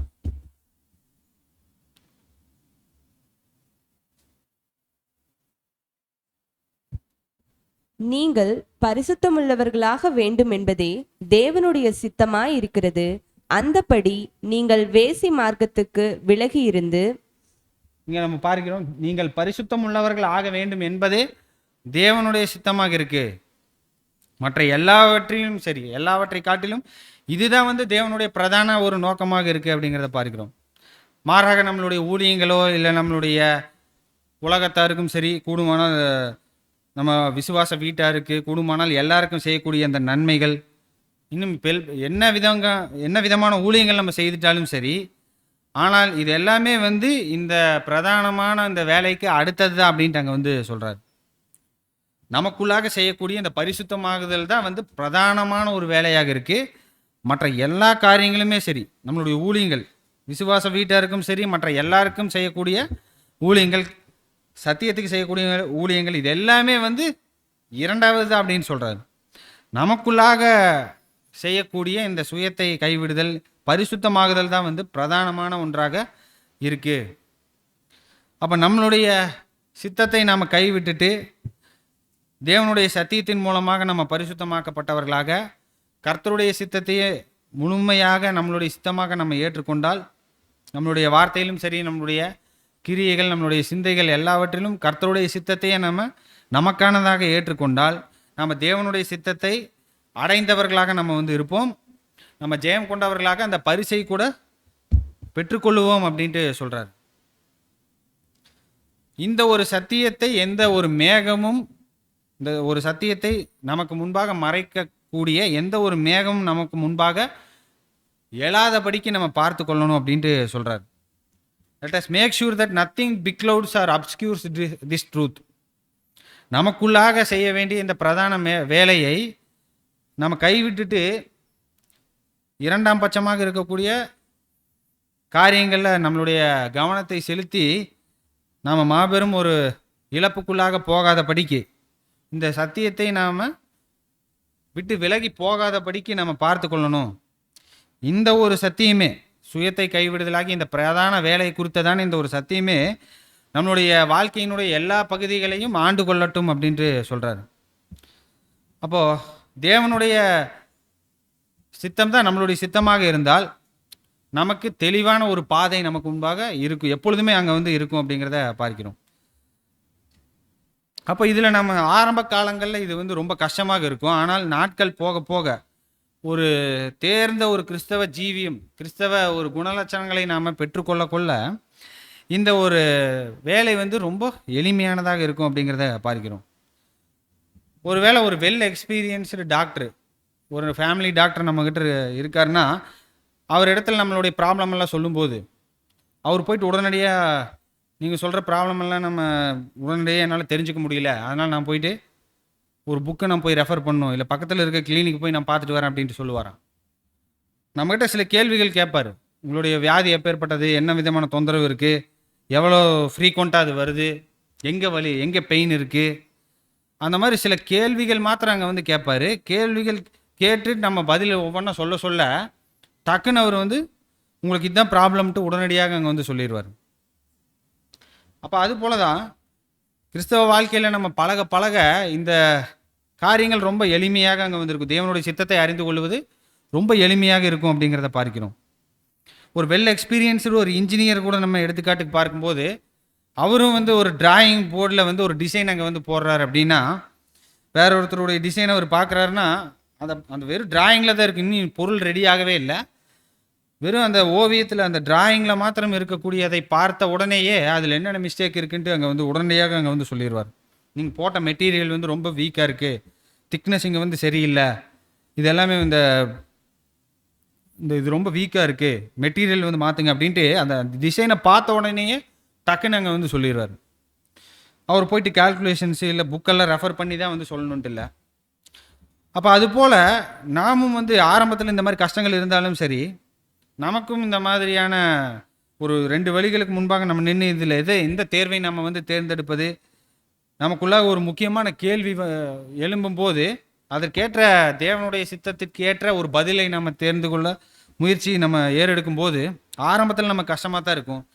ஆனால் நம்ம வந்து ஒரு வெல் சீசன்டு கிறிஸ்டியன் கேரக்டரை நம்ம அட்டைன் பண்ணதுக்கு அப்புறம் இதெல்லாம் ரொம்ப ஈஸியாக இருக்கும் அப்படிங்கிறத பார்க்கிறோம். தேவனுடைய சித்தம் என்ன, தேவனுடைய திட்டம் என்ன அப்படிங்கிறதெல்லாம் ரொம்ப எளிமையான விதத்தில் நாம் வந்து முடிவுகள், அந்த நிதானிப்புகள் எடுத்துகிட்டு நம்ம வந்து போயிட்டே இருப்போம் அப்படிங்கிறத பார்க்கிறோம். அப்போ பிரதானமாக நம்ம பார்க்கக்கூடிய பாயிண்ட் என்னென்னா, நம்முடைய சித்தத்தை நம்ம கைவிடணும் அப்படிங்கிறத பார்க்கிறோம். இரண்டாவதான ஒரு கல் நம்ம அந்த பைக்குள்ளாக இருந்து எடுத்தோம்னா அது என்ன பாயிண்ட் அப்படின்னு நம்ம பார்க்கும்போது, எந்த விதமான எண்ணத்தையும் நாம் சிறைப்படுத்துகிறவர்களாக நம்ம இருக்கணும். 2 கொரிந்தியர் 10:5 அப்போஸ்தலன் பவுல் நமக்கு சொல்லுவது போல, எண்ணங்கள் bringing into captivity every thought to the obedience of Christ. நமக்குள்ளாக சில எண்ணங்கள் இருக்குது, ஃபீலிங்ஸ் அங்கே வந்து இருக்குது. அப்போ அந்த ஃபீலிங்ஸ் வந்து நம்மளுடைய ஃபீலிங்ஸ் ஒரு பார்ட்டு, நம்மளுடைய ஃபெய்த்து வந்து ஒரு பார்ட். அப்போ நம்மளுடைய உணர்வுகளும் நமக்கான விசுவாசமும் ஒன்று தானா அப்படின்னு பார்த்தா கண்டிப்பாக அது வந்து ஒன்றும் இல்லை அப்படிங்கிறத பார்க்கிறோம். ஃபீலிங்ஸ் அப்படிங்கிறது வந்து நம்மளுடைய மாம்சம் சம்பந்தமானது. அந்த ஃபீலிங் வந்து ஒரு டைம் நல்ல மூடில் இருக்கும், சூழ்நிலைகள் சரியாக இருந்தால் நம்மளுடைய மூடு வந்து எப்படி இருக்குன்னா நல்ல மூடு அங்கே வந்து இருக்குது, உற்சாகமான ஒரு மனநிலை இருக்கும். ஒருவேளை நம்ம கஷ்டங்கள் வந்தால், இல்லை வறுமை வந்தால், இழப்புகள் வந்தால், வியாதிகள் வந்தால் நம்மளுடைய மூடு என்ன ஆயிரும், அது டவுன் ஆயிரும். ஆனால் ஃபெய்த்துங்கிறது அப்படி இல்லை. கண்டிப்பாக அது வந்து ரெண்டுக்கும் வந்து ஒரு கனெக்ஷன் இருக்குது. ஆனால் ஃபீலிங்ஸு, ஒரு உணர்வுகளை வைத்து நாம் முடிவுகள் எடுக்கக்கூடியவர்களாக ஒருபோதும் இருக்கக்கூடாது அப்படிங்கிறத பார்க்கிறோம். கண்டிப்பாக ரெண்டுத்துக்கும் அங்கே தொடர்புகள் அங்கே வந்து இருக்குது. ஆனால் இந்த ஃபீலிங்ஸ் மாத்திரமே வந்து பிரதானமாக நம்ம வந்து பயன்படுத்தக்கூடாது அப்படிங்கிறத பார்க்கிறோம். இது வந்து எப்படி நம்ம சொல்லலாம்னா, ஃபெய்த்தை வந்து எதற்கு ஒப்பிட்டு சொல்கிறாருன்னா, ஒரு செடியினுடைய ஒரு வேருக்கு ஒப்பிட்டு சொல்கிறார். நமக்கான உணர்வுகள் வந்து அந்த வேரில், அந்த செடியில் இருக்கக்கூடிய ஒரு அந்த பூக்களுக்கு ஒப்பிட்டு அங்கே வந்து சொல்கிறார். வேர் இல்லாமல் அந்த பூக்கள் வராது. என்னதான் அந்த ஃபீலிங்ஸ் வந்து ஒரு பரிசுத்தம் உள்ள உண்மையான ஒரு ஃபீலிங்ஸாக, ட்ரூ ஹாலோடு ஃபீலிங்ஸாக இருந்தாலும் அது வந்து எதன் அடிப்படையில் தான் அங்கே வந்து வரும்னா, உண்மையான விசுவாசத்தின் அடிப்படையில் வந்தது தான் அந்த ஒரு உண்மையான அந்த பூக்களாக அங்கே வந்து நம்ம பார்க்கிறோம். ஆனால் அந்த ஹெல்த்தியான ஒரு ரூட்டு அங்கே வந்து இருக்குதுன்னா எப்பொழுதுமே அது வந்து அங்கே பூக்கக்கூடிய ஒரு சூழ்நிலை அந்த செடிக்கு அங்கே வந்து இருக்குமான்னு பார்த்தா அந்த மாதிரி இருக்காது. அந்தந்த சீசனுக்கு தகுந்த மாதிரி தான் அந்த பூக்கள் அங்கே வந்து வெளிப்படும் அப்படிங்கிறத பார்க்கிறோம். ஆனால் வேறு வந்து எப்படி தான் இருக்கும், வேறு வந்து இல்லாமல் போயிடுமா? அந்த செடியினுடைய வாழ்நாள் முழுக்க வேறானது நிலத்தில் அது வந்து பதிஞ்சு அந்த சத்தை வந்து உறிஞ்சு கொண்டே தான் இருக்கும். ஆனால் வெளியில் அந்த பூக்கள் கனிகள் எல்லாமே வந்து சீசனலாக இருக்கும். அது ஒரு டைம் வரும், ஒரு டைம் வராது. அதுபோல தான் நம்மளுடைய விசுவாசமானது எப்பொழுதுமே ஒரே மாதிரியாக அங்கே வந்து இருக்கணும். நம்ம ஒரு இழப்புக்களில், விரக்தியில் நம்ம இருந்தாலும் சரி, சந்தோஷத்தினால நம்ம நிறைந்தவர்களாக இருந்தாலும் சரி, எந்த சூழ்நிலையாக இருந்தாலும் நம்மளுடைய விசுவாசமானது எப்பொழுதுமே அது பலம் வாய்ந்ததாக அங்கே வந்து இருக்கணும் அப்படிங்கிறத பார்க்கிறோம். வாழ்க்கையினுடைய எல்லா சூழ்நிலைகள்லையுமே சரி, நம்மளுடைய விசுவாசமானது எப்பொழுதுமே அது உறுதியானதாக தான் அங்கே வந்து இருக்கணும் அப்படிங்கிறத பார்க்கிறோம். உணர்வுகள் வந்து பார்க்கும்போது ஒரு நெகட்டிவான சம்பவங்கள் நமக்கு வரும்போது அது என்ன ஆயிரும்னா கம்ப்ளீட்டாக அது வந்து 0 ஆயிரும். ஆனால் நம்முடைய ஃபெய்த் வந்து எப்படி இருக்கணும்னா, ஒரு பாறை போல, ஒரு கிரானைட் எப்படி வலுவானதாக இருக்கோ, உறுதியாக இருக்கோ, அந்த மாதிரி அங்கே வந்து இருக்கணும் அப்படிங்கிறத பார்க்கிறோம். அப்போ நம்முடைய உணர்வுகள் வந்து நம்ம பார்க்கிறோம் ஒரே மாதிரி அங்கே வந்து இருக்காதுங்கும் போது, இந்த உணர்வுகள் அடிப்படையில் நம்ம வந்து நம்மளுடைய வாழ்க்கையை ஒருபோதும் நடத்திவிடக்கூடாது. அதே போல் நம்மளுடைய உணர்வுகளை வைத்து தேவனுடைய அன்பை, நமக்கான தேவனுடைய அன்பையும் அவருடைய வழிநடத்துதலையும் ஒருபோதும் அளவிடக்கூடாது அப்படிங்கிறத பார்க்கிறோம். எப்படி சூரியன் வந்து வின்டர் சீசன்லேயும் சரி, இல்லை கோடை காலத்துலேயும் சரி, ஒரே மாதிரியான வெளிச்சம் தான் சூரியன்லேருந்து வருது. ஆனால் வெளிச்சம் பூமிக்கு வித்தியாசமாக வருவதற்கு காரணம் என்னென்னா, இடையில் இருக்கக்கூடிய மேகங்கள். அப்போ ரெய்னி சீசனில் மேகம் அதிகமாக இருக்கிறதுனால சூரிய ஒளி கம்மியாக அங்கே வந்து இருக்கிற மாதிரி தெரியுது. ஆனால் சூரிய ஒளி வந்து எப்பேற்பட்டதாகத்தான் இருக்குன்னா அது மாறாததாகத்தான் இருக்குது. எப்பொழுதும் அது வந்து அதனுடைய பிரைட்னஸ் ஒரே மாதிரி தான் இருக்குது. இடையில் இருக்கக்கூடிய மேகங்களானது அங்கே ஒளியை வந்து மறைக்கக்கூடியதாக பார்க்கிறோம். அப்போ அது போல தேவனுடைய அன்பானது இந்த சூரிய ஒளி போல எப்பொழுதுமே அங்கே வந்து இருக்கு. மாறாக இடையில சில மேகங்கள் போன்ற சில காரியங்கள் வந்து தேவனுடைய அன்பை நாம காண முடியாதபடிக்கு மறைக்கக்கூடியவைகளாக அங்கே வந்து இருக்கிறது அப்படிங்கிறத பார்க்கிறோம். நம்மளுடைய விசுவாசமானது எப்பேற்பட்டதாக இருக்குன்னா, தேவனுடைய அந்த மாறாத தன்மை, எப்பொழுதுமே மாறாதவராக இருக்கக்கூடிய அங்கே தேவனுடைய அந்த மாறாத தன்மையின் மேலே நம்முடைய விசுவாசமானது அங்கே அஸ்திபாரம் இடப்படணும் அப்படிங்கிறத பார்க்கிறோம். அப்போது இதன்படி நம்மளுடைய விசுவாசமானது அங்கே வந்து இருக்கும்போது நம்மளுடைய கிறிஸ்தவ ஜீவியமானது ஒரு ஆழமாக இருக்கக்கூடிய ஒரு நதி போல அந்த குளிர்காற்றினால் பாதிக்கப்படாதபடிக்கு தொடர்ச்சியாக அது வந்து ஓடிக்கொண்டே அங்கே வந்து இருக்கும் அப்படிங்கிறத பார்க்கிறோம். எடுத்துக்காட்டுக்கு நம்ம பார்க்கும்போது ஆபிரகாம் அங்கே வந்து தேவன் அவரை ஈசாக்க பலியிட சொல்லும்போது அங்கே 3 நாள் அவருக்கு வந்து அவகாசம் இருந்தது. ஏன்னா 3 நாள் பிரயாணமாகத்தான் அங்கே மோரியா மலைக்கு அங்கே வந்து போகிறாங்க. அப்போ ஈசாக்கை வெட்டணும் அப்படின்னு சொல்லும்போது அங்கே உடனே நான் கொடுக்குறேன்னு சொல்லிட்டு எமோஷனலாக ஒரே வெட்டிட்டாராம்.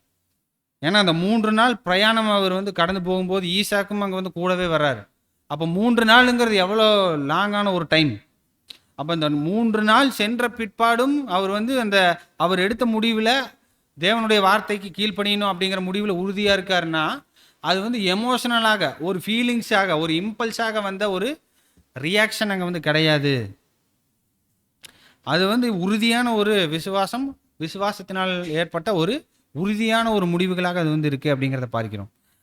அதே போல் மோசேவும் வந்து அங்கே செங்கடலுக்கு முன்பாக வந்து நிற்கும்போது முன்னாடி வழியே இல்லை, பின்னாடி பார்வோனுடைய சேனை அங்கே வந்து துரத்திட்டு வருது. இருந்தாலும் கூட அங்கே கோலை உயர்த்தி அவர் இந்த செங்கடல் 2ஆக பிரியும் போது கூட மோசேக்கும் வந்து உணர்வுகளின் அடிப்படையில் அவர் வந்து வழிநடத்தப்படுபவர்களாக அங்கே வந்து இல்லாமல் அங்கே தேவனுடைய அந்த வழிநடத்துதல் அவருடைய அந்த மாறாத தன்மையின் மேலே இருந்த விசுவாசத்தின் மூலமாகத்தான் அந்த காரியங்களை அவங்க வந்து செஞ்சாங்க அப்படிங்கிறத பார்க்கிறோம். அப்போ 2வது ஒரு கல் நம்ம பார்க்கிறோம், தேவனுடைய சித்தத்தை கண்டுபிடிப்பதற்கு நம்மளுடைய உள்ளுணர்வுகளின் அடிப்படையில் ஒருபோதும் நம்மளுடைய வாழ்க்கையை நடத்தக்கூடாது. அடுத்தது 3வது ஒரு அம்சமாக நம்ம என்ன பார்க்கிறோம்னா, தேவனுடைய சித்தத்தை அறிந்து கொள்வதற்கு ஜெபம் மிக அவசியமானதாக அங்கே வந்து இருக்கு. அங்கே சோர்ந்து போகாமல் எப்பொழுதும் ஜெபம் பண்ண வேண்டும் என்பதை குறித்து அங்கே கர்த்தர் உவமைகள் அங்கே வந்து சொல்லியிருக்கிறார். அப்போ இந்த பிரேயர்னுடைய நோக்கம் என்னதான்னா, தேவனுடைய பிள்ளையினுடைய இருதயத்தையும் சிந்தையையும் தேவனுடைய இருதயத்திற்கு நேராக கொண்டு வருவது. அப்போ தேவனுடைய இருதயத்திற்கு நேராக நம்மளுடைய இருதயத்தை கொண்டு வருவது என்னதான்னா ஜெபம் தான் அப்படிங்கிறத பார்க்கிறோம். ஜெபம் அப்படிங்கிறது வந்து வெறும் வார்த்தைகள் நம்ம சொல்லக்கூடியது மாத்திரம் அல்ல, சில டைம் அன்எக்ஸ்பிரஸ்டு வேர்ட்ஸாக கூட இருக்கலாம், உள்ளுணர்வுகளாக கூட இருக்கலாம் நம்மளுடைய ஜெபம். அப்போ இந்த ஜெபத்தினுடைய ஆவி வந்து என்ன பண்ணுதுன்னா, நம்மை தேவனுடைய இருதயத்திற்கு நேராக நம்மளுடைய இருதயத்தை கொண்டு வருது அப்படிங்கிறத பார்க்கிறோம். அப்போ இதன் மூலமாக தேவனுடைய அந்த பராமரிப்பையும் அவருடைய அன்பையும் நம்மளுடைய நலனில் அவர் ஆழமான ஒரு அக்கறை உள்ளவராக இருக்கிறார் அப்படிங்கிறத நம்ம முழுவதுமாக உணருவதற்கு இந்த ஜெபமானது நமக்கு உதவி செய்யுது அப்படிங்கிறத பார்க்கிறோம். இன்னும் நம்மளுடைய துன்பமான வேலைகள்லாம் நம்மளுடைய சுமையை, நம்மளுடைய இருதயத்தினுடைய அந்த பாரங்களை எல்லாம் அவரிடத்துல இறக்குவதற்கேற்ற ஒரு வாய்ப்பு, ஒரு ஏற்பாடு தான் இந்த ஒரு ஜெபம் தேவனுடைய பிள்ளைகளுக்கு அங்கே தேவனால் கொடுக்கப்பட்டதாக பார்க்கிறோம். அதே போல் இந்த ஜெபத்தின் மூலமாக அங்கே தேவனுடைய பதில்கள், நம்மளுடைய கேள்விகளுக்கான அவருடைய பதில்களை பெற்றுக்கொள்ளுவோம் அப்படிங்கிற ஒரு ஆயத்த நிலைமையிலே இது வந்து இருப்பதற்கு ஜெபம் வந்து செய்யுது. அப்போ ஜெபம் ஒரு பிரதர் கூட அங்கே வந்து சொல்லுவார், ஜெபம் வந்து நம்ம செய்கிறோன்னா வெறும் ஜெபத்தில் நம்ம கேட்குறோன்னா என்ன கேட்குறோங்கிறத நம்ம மைண்டில் வச்சுட்டு மைண்ட்ஃபுல்லாக அதை வந்து கேட்கணும். அப்போ ஜெபத்தில் நம்ம ஒரு விஷயத்தை கேட்குறோன்னா என்ன அர்த்தம்னா, தேவன் அதற்கான பதில் நமக்கு தரும் வரைக்கும் நம்ம அதற்காக காத்திருக்கிறோம் அப்படிங்கிறது தான் நம்ம ஜெபத்தின் மூலமாக நம்ம வெளிப்படுத்துகிறோம். அப்போ அதுதான் வந்து நாம் சொன்ன செய்த ஜெபத்திற்கான அர்த்தம். நான் வெறும் ஜெபம் மாத்திரம் செய்துட்டேன், அது எப்போ தருவாரோ தேவன் தரக்கூடிய டைமில் அது தரட்டும் அப்படின்ட்டு கண்டுக்காமல் இருக்கக்கூடிய மனப்பான்மை வந்து சரியான ஒரு மனப்பான்மை இல்லை. நம்ம என்ன ஜெபத்தில் என்ன கேட்குறோன்னாலும் சரி, ஜெபத்தில் நம்ம என்ன தேவனிடத்தில் கேட்குறோம்னாலும் சரி, நாம் கேட்ட வேண்டுகோளுக்கு தேவன் கண்டிப்பாக என்ன பண்ணுவார், ஆன்சர் பண்ணுவார். அந்த ஆன்சருக்காக நான் காத்திருக்கிறேன் அப்படிங்கிறது தான் அந்த ஜெபத்தில் நம்ம தேவனுக்கு வெளிப்படுத்துகிறோம் அப்படிங்கிறத பார்க்கிறோம்.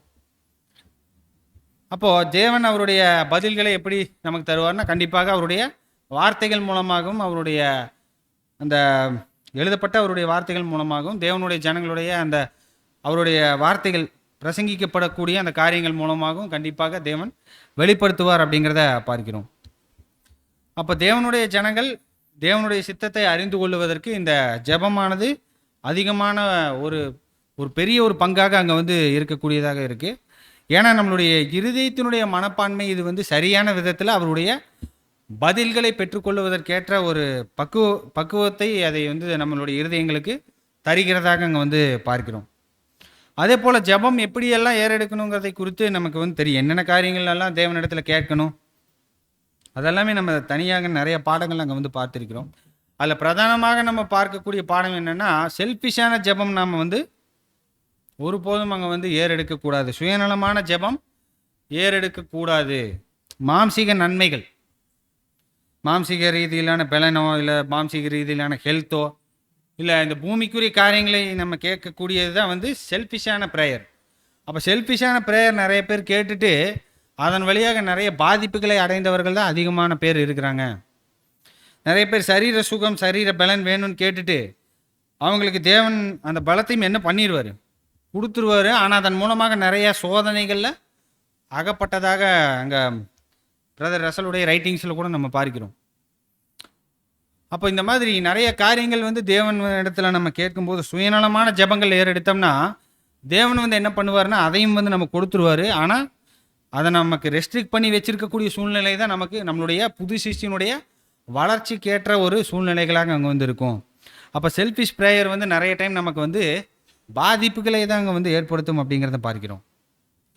அப்போ ஒருபோதும் இந்த மாதிரியான ஒரு ஜெபங்கள் ஒருபோதும் நாம் செய்து விடாதபடிக்கு நம்ம பார்த்து கொள்ளணும். அடுத்த ஒரு அம்சமாக நம்ம என்ன பார்க்கிறோம்னா, தேவனுடைய சித்தத்தை அறிந்து கொள்வதற்கு உபவாசம் அது கூட ஒரு அத்தியாவசியமான ஒன்றாக இருக்குது. தேவனுடைய சித்தத்தையும் அவருடைய நோக்கத்தையும் அறிந்து கொள்வதற்கு வசன பகுதிகளில் அதனுடைய தேவனுடைய ஜனங்களுக்கு இந்த உபவாசத்தின் மூலமாக என்னென்ன பலன்கள் இருக்குங்கிறத குறித்து நிறையா பகுதிகள் நம்ம பார்க்கிறோம்.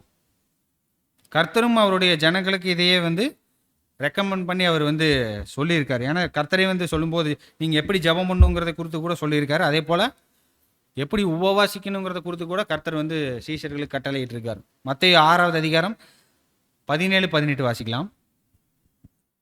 நீயோ உபவாசிக்கும் போது அந்த உபவாசம் மனுஷர்களுக்கு காணப்படாமல் அந்தரங்கத்தில் இருக்கிற உன் பிதாவுக்கே காணப்படும்படியாக உன் தலைக்கு எண்ணெய் பூசி உன் முகத்தை கழுவு. எப்படி உபவாசிக்கணும் அப்படின்ட்டு அங்கே தெளிவாக அங்கே சொல்லுகிறார். அப்போ கர்த்தருடைய ஜனங்களுக்கு இது ரொம்ப உபயோகரமாக அங்கே இருக்குது. ஒருவேளை நாம் ஆவிக்குரிய தன்மைகளில் குறைவுபட்டவர்களாக நாம் இருக்கும்போது இந்த உபவாசம் ஒருவேளை நம்ம இருந்தோம்னா கண்டிப்பாக ஆவிக்குரிய ஒரு உற்சாகம் நமக்கு வரும். கொஞ்சம் உலகத்தின் ஆவியில் நம்ம கடந்து போகிறோம், அந்த உலகத்தின் சார்பாக நம்ம போகிறோம் அப்படிங்கிற ஒரு உள்ளுணர்வு நமக்கு வரும்போது உடனடியாக நம்ம இந்த உபவாசம் நம்ம ஏறெடுக்கலாம் அப்படிங்கிறத பார்க்கலாம். ஒருவேளை மாம்சீக ரீதியில் நிறைய சோதனைகளுக்குள்ளாக நம்ம அகப்படுகிறோம், நிறைய தூண்டுதல்களுக்குள்ளாக அகப்படுகிறோம், டெம்டேஷன்ஸ் நமக்கு வருது. டெம்டேஷன்ஸ்னால் நம்ம பாவத்தில் விழும்படியான சூழ்நிலைகள். டெஸ்டிங்ஸ் வேறு, டெம்டேஷன்ஸ் வேறு. நம்ம விழுகும்படியான கன்னிகள், சில பாவம் செய்வதற்கேற்ற சூழ்நிலைகள், மாம்சத்துக்கு அனுகூலமான சில வாய்ப்புகள் எல்லாம் நமக்கு முன்பாக வைக்கப்படுது சாத்தானால். அப்படிங்கும்போது அந்த தருணங்கள்லாம் எது நமக்கு உதவிகரமாக இருக்குன்னா, ஆவிக்குரிய ரீதியில் கண்டிப்பாக ஸ்பிரிச்சுவாலிட்டியில் ரொம்ப குறைவுபட்டவர்களாக ஆயிடுவோம். அந்த டைமில் நம்ம இந்த உபவாசம் ஏறெடுத்தோம்னா கண்டிப்பாக அது பலனுள்ளதாக நமக்கு அதிக பலன் தரக்கூடியதாக அங்கே இருக்கும் அப்படிங்கிறத பார்க்கிறோம். இது மாத்திரமல்ல, டெம்டேஷன்ஸில் நம்ம மாட்டும்போது மாத்திரமல்ல, இன்னும் கர்த்தருடைய முக்கியமான வாழ்க்கையினுடைய காரியங்களில் தேவனுடைய நோக்கத்தை சித்தத்தை அறிந்து கொள்ளும் போதும் கூட இந்த உபவாசம் நம்ம ஏறெடுக்கலாம். உபவாசம்னு என்னென்னா மாம்சத்தை கட்டுப்பாட்டுக்குள்ளே வைக்கிறது. அளவாக நம்ம சாப்பிட்டு அளவாக நம்ம மாம்சத்தை அது மேலோங்காத படிக்க அதை கட்டுப்பாட்டுக்குள்ளாக வைப்பது, லிமிட் பண்ணுறது. அதுதான் நம்ம உபவாசம்ங்கிறத பார்க்கிறோம். அப்போது இந்த சரீரத்தினுடைய அந்த பலனை, சரீரத்தினுடைய அந்த ஜீவனை நம்ம குறைக்கும் போது, ஆகாரம் சாப்பிடாமல் அதை லிமிட் பண்ணி நம்ம இருக்கும்போது, நம்மளுடைய சுய கட்டுப்பாட்டுக்கு இது வந்து அதிகமாக பலன் அளிக்குது அப்படிங்கிறத பார்க்கிறோம். நம்மளுடைய உள்ளுணர்வுகள், அந்த மாம்ச ரீதியில் நம்ம ஒருபோதும் முடிவு எடுக்காதபடிக்கு நம்மளுடைய உள்ளுணர்வுகள் எல்லாவற்றையும் இது வந்து கட்டுப்படுத்துது அப்படிங்கிறத பார்க்கிறோம். ஆதிகால சபையும் இதே முறையை அவங்க நிறைய காரியங்களை அவங்க வந்து பயன்படுத்தியிருக்காங்க. அதில் குறிப்பாக ஒரு முறை நம்ம பார்க்கும்போது நமக்கு இது ரொம்ப அற்பமாக தான் அங்கே வந்து தெரியல. இது என்ன எடுத்துக்காட்டுன்னு பார்க்கும்போது, பவுலும் மற்றும் பர்னபாஸ் இவங்க 2 பேர்த்தையும் அந்தியோகிய சபை வந்து ஊழியங்களுக்காக அனுப்புகிறாங்க. அப்படி அவங்க அனுப்பும்போது பவுலையும் பர்னபாஸையும் ஜஸ்ட் அவங்க தலை மேலே கை வச்சு ஜெபம் பண்ணி அனுப்பிச்சிருக்கலாம். ஆனால் வசன பகுதிகள் நம்ம பார்க்கும்போது அந்த அந்தியோகிய சபை என்ன பண்ணியிருப்பாங்கன்னா, அங்கே உபவாசித்து ஜெபம் பண்ணி அதுக்கப்புறம் தான் வந்து அவங்களுடைய தலைகள் மேலே கை வைத்து அவங்களுடைய அந்த மிஷினரி அந்த பயணத்தில் அவங்கள வந்து அனுப்புவாங்க. இது வந்து ஒரு சாதாரணமான ஒரு விஷயமா தான் இருக்கலாம். ஒரு சகோதரி வந்து வழி அனுப்புறது, இவங்க 2 பேர் ஊழியத்துக்கு கிளம்புறாங்களா, ஓகே அப்படின்னா அவங்களுக்கு ஒரு ப்ரேயர் மாத்திரம் பண்ணிவிட்டு ஒரு ஹேண்ட் ஷேக் பண்ணிவிட்டு அனுப்பியிருக்கலாம். ஆனால் அந்த சபை என்ன பண்ணுறாங்கன்னா, அதற்காக உபவாசிக்கிறாங்க. முழு சபையுமே வந்து உபவாசித்து பவுலையும் பர்னபாவையும் அவங்க வந்து அனுப்புகிறாங்க. அப்போ இதில் ரொம்ப நமக்கு சில ப்ராக்டிக்கல் லெசன்ஸ் இதில் வந்து இருக்குது. இப்போ நாமும் கூட வந்து இந்த மாதிரி எங்கேயாவது செய்கிறோமா? நம்மளுடைய எக்லீசியாலே நிறைய அலுவல் மீட்டிங் நடக்குது. அதில் சில முக்கியமான முடிவுகள் எல்லாமே சகோதரர் வந்து எடுப்பாங்க. அப்போ நிறைய பேர் நம்ம என்ன பண்ணுறோம், ஃபாஸ்டிங் இருந்துட்டு வந்து அந்த பிஸ்னஸ் மீட்டிங்கில் உட்கார்றோம். அங்கேயும் நமக்கான ஆவிக்குரிய வளர்ச்சிக்கான தனிப்பட்ட ரீதியிலும் சரி, எக்லீசியாவாகவும் சரி, முக்கியமான முடிவுகள் தான் எடுக்கிறாங்க. இதில் ஒரு எலெக்ஷன் நம்ம செய்கிறோம், ஊழியர்களை தேர்ந்தெடுக்கிறோம் அப்படின்னா அதில் யாராவது இந்த மாதிரி உபவாசித்து வந்து தேர்ந்தெடுக்கிறோமா, ஓட்டு நம்ம போடுறோமா? கண்டிப்பாக அந்த மாதிரி செஞ்சோம்னா கண்டிப்பாக பெரிதான ஆசீர்வாதங்கள் அங்கே வந்து இருக்கும். அப்போது ஏன் வந்து இது முக்கியமானதாக இருக்குது, இதில் என்ன விதமான நன்மை அங்கே வந்து இருக்கும் அப்படின்னா, கண்டிப்பாக இது வந்து இதில் கண்டிப்பாக உபவாசிக்கிறவங்களுக்கு நன்மை தான். இப்போ பவுலும் பர்னபாவும் தான் போய் ஊழியம் செய்ய போகிறாங்க, அந்தியோகிய சபை வந்து செய்யலை. இருந்தாலும் அவங்க உபவாசிக்கிறதுனால என்ன நன்மை அவங்களுக்கு கிடைக்கும் அப்படின்னா, கண்டிப்பாக 2 பேருக்குமே அங்கே வந்து நன்மை கிடைக்கும். இங்கே பிரதர் அங்கே வந்து என்ன சொல்கிறாருன்னா, ஒரு பிரதர் வந்து ஊழியத்துக்கு போகிறாரு அப்படின்னா அந்த முழு எக்லீசியாவுமே அவருக்கு அந்த பேக்கிங் ப்ரேயரில் அவங்க தாங்கினாங்கன்னா அந்த ஊழியத்தில் அவர் 75% அவருக்கு பெரிய ஒரு நன்மை அங்கே வந்து இருக்கும் அப்படின்னு சொல்கிறாரு. ஊழியம் செய்கிறவருக்கும் அங்கே நன்மை அங்கே வந்து இருக்குது, ஒரு பெரிய பலன் அவருக்கு வந்து கிடைக்குதுன்னு சொல்கிறாரு. அதே போல் இந்த ஜெபம் செய்த அந்த எக்லீசியாவுக்கும் அந்த ஊழியத்தின் மூலமாக ஊழியம் செய்த சகோதரருக்கு என்ன பலன் இருக்கோ அதில் ஒரு குட் ஷேர் வந்து அவங்களுக்கும் அங்கே வந்து கிடைக்குது அப்படின்ட்டு அங்கே வந்து சொல்கிறாரு. அப்போது ஆதிகால சபையினுடைய எடுத்துக்காட்டுகளை நாம் நம்மளுடைய அன்றாட வாழ்விலும் நம்ம வந்து பயன்படுத்தணும் அப்படிங்கிறத பார்க்கிறோம். அப்போ அவங்க சில முக்கியமான காரியங்களுக்கு இந்த உபவாசம் செய்து அவங்க வந்து முடிவுகள் அங்கே வந்து எடுக்கிறாங்க போது நாமும் இதே வந்து நம்ம செய்யலாம். இது சொல்லர்த்தமான விதத்தில் பார்க்கும்போது ஃபாஸ்டிங் இருந்தால் வந்து சரீர ரீதியாகவும் அது வந்து நன்மை அங்கே வந்து நமக்கு தரக்கூடியதாக பார்க்கிறோம். அதே போல் சிந்தை அளவிலும் சரி, ஃபாஸ்டிங் இருக்கும்போது நமக்கு வந்து எனர்ஜி அங்கே வந்து ஒரு ரிஃப்ரெஷ்மெண்ட் அங்கே வந்து கிடைக்கக்கூடியதாக பார்க்கிறோம். அப்போது இந்த உபவாசம் இருக்கும்போது நம்ம மாம்சீக ரீதியில் நம்ம ஊழியங்களை செய்வதற்கேற்ற முயற்சிகள் நம்ம ஏறெடுக்காமல் இன்னும் அதிகமாக கர்த்தருடைய மகிமைக்கென்று நம்மளுடைய நேரங்கள், நம்மளுடைய தாளந்துகள், நம்மளுடைய செல்வாக்குகள் இது எல்லாவற்றையும் எப்படி நாம் வந்து கர்த்தருடைய மகிமைக்கென்று நம்மளுடைய ஆவிக்குரிய பிரயோஜனத்திற்கென்று எப்படி நாம் பயன்படுத்தலாம் அப்படிங்கிற ஒரு சிந்தை நமக்குள்ளாக வரும் அப்படிங்கிறத பார்க்கிறோம். அப்போ இந்த உபவாசம் செய்யக்கூடிய ஒரு தன்மையில் நம்ம இருக்கும்போது கர்த்தரிடம் இன்னும் அதிகமாக நெருங்கி நம்ம ஜீவிக்க முடியும். இன்னும் அதிகமான அவருடைய அன்பையும் அவருடைய தயவையும் நாம் உணர்ந்து கொள்வதற்கேற்ற ஒரு வாய்ப்பு நமக்கு இதன் மூலமாக கிடைக்கும் அப்படிங்கிறத பார்க்கிறோம். தனிப்பட்ட ரீதியிலும் சரி, இல்லை ஒரு எக்லீசியாவாக இந்த முக்கியமான தருணங்களில் நம்ம இருக்கும்போது, இந்த உபவாசம் ஏறெடுக்கும்போது தேவனுடைய ஆசீர்வாதங்களை நம்ம பெற்றுக்கொள்வதற்கேற்ற ஒரு வாய்ப்புகள் அங்கே வந்து இருக்கும் அப்படிங்கிறத பார்க்கிறோம். அடுத்தது 5வது ஒரு பாயிண்ட் நம்ம பார்க்கும்போது வேத தியானம் ஸ்டடி. 2 தீமோத்தேயு 2:5 தீமோத்தேயுக்கு சொல்லக்கூடிய வார்த்தைகள் நமக்கு தெரியும். நீ வெட்கப்படாத ஊழியக்காரனாயும் சத்திய வசனத்தை நிதானமாய் பகுத்து போதிக்கிறவனாயும் இருக்கும்படியாக நீ தேவனுடைய வார்த்தைகளை அதிகமாக தியானி அப்படின்ட்டு அங்கே சொல்லுவார். அப்போ வெறும் ஜெபம் மற்றும் உபவாசம் மாத்திரம் பத்தாது, வேத தியானம், சத்திய வசனத்தை நிதானமாய் பகுத்து நம்ம தியானிக்கக்கூடிய அந்த ஒரு பகுதிகளும் நமக்கு அவசியமானதாக இருக்குது. அப்போ தேவனுடைய வார்த்தைகளை நம்ம ஜாக்கிரதையாக படிக்காமல் இருந்தால், வெறும் ஜெபம் மாத்திரம் செய்து உபவாசம் செய்து இருந்தால் எந்த விதமான பிரயோஜனம் அங்கே இல்லை அப்படின்ட்டு பார்க்கிறோம். எப்படி ஒரு மரம் வெறும் இலைகளை மாத்திரம் வைத்து அது கனி கொடுக்க முடியுமான்னு பார்த்தா, வேறு மற்றும் அந்த வேர்கள் இல்லாமல், மண் வேர் இல்லாமல் வெறும் இலைகளை மாத்திரம் அந்த ஒரு வைத்துக்கொண்டு அந்த மரம் ஜீவிக்க முடியுமா? அந்த மாதிரி செய்ய முடியாதது போல தேவனுடைய வார்த்தைகளினுடைய அந்த ஒரு தியானம், அதுதான் நம்மளுடைய வேறாக அங்கே இருக்கு.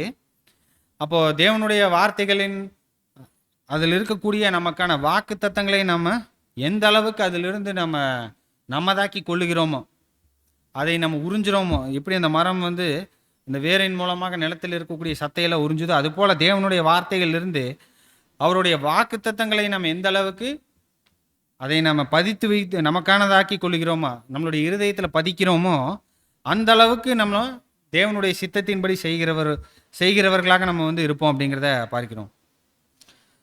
நற்கிரியைகளையும் தேவனோட ஐக்கியப்பட்டு நாம் வழி தப்பி போகாதபடிக்கு இந்த வேத தியானம் நமக்கு பிரதானமான ஒன்றாக இருக்குது அப்படிங்கிறத பார்க்கிறோம்.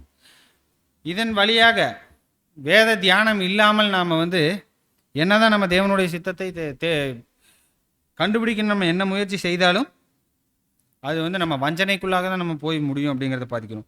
அப்போ தேவனுடைய வழிநடத்துதல் செயல்படக்கூடிய பிரதானமான கொள்கை என்னன்னா, அவருடைய வார்த்தையின்படி தான் தேவன் வழி நடத்துவார்.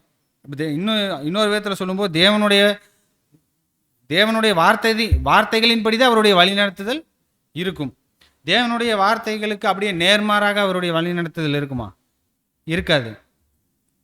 நிறைய வசன பகுதியில் நம்ம பார்க்கிறோம். பழைய ஏற்பாட்டில் கூட தேவனுடைய கட்டளை முன்பாக ஒருத்தருக்கு வெளிப்படுத்தப்பட்டிருக்கும்.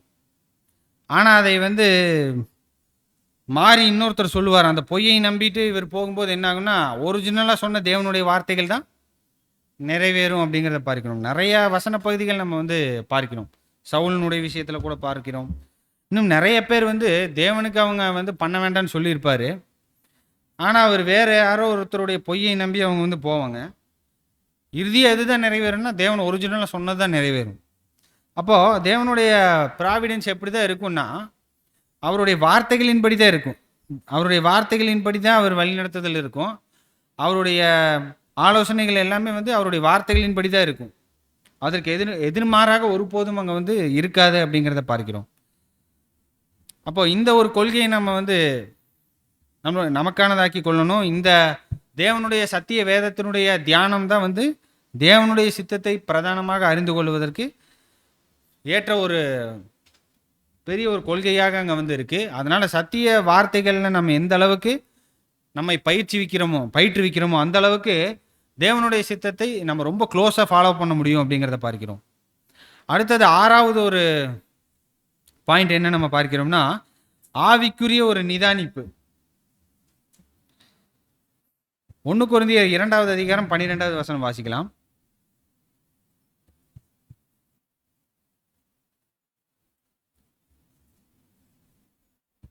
1 கொரிந்தியர் 2ஆம் அதிகாரம் 12ஆம் வசனம்.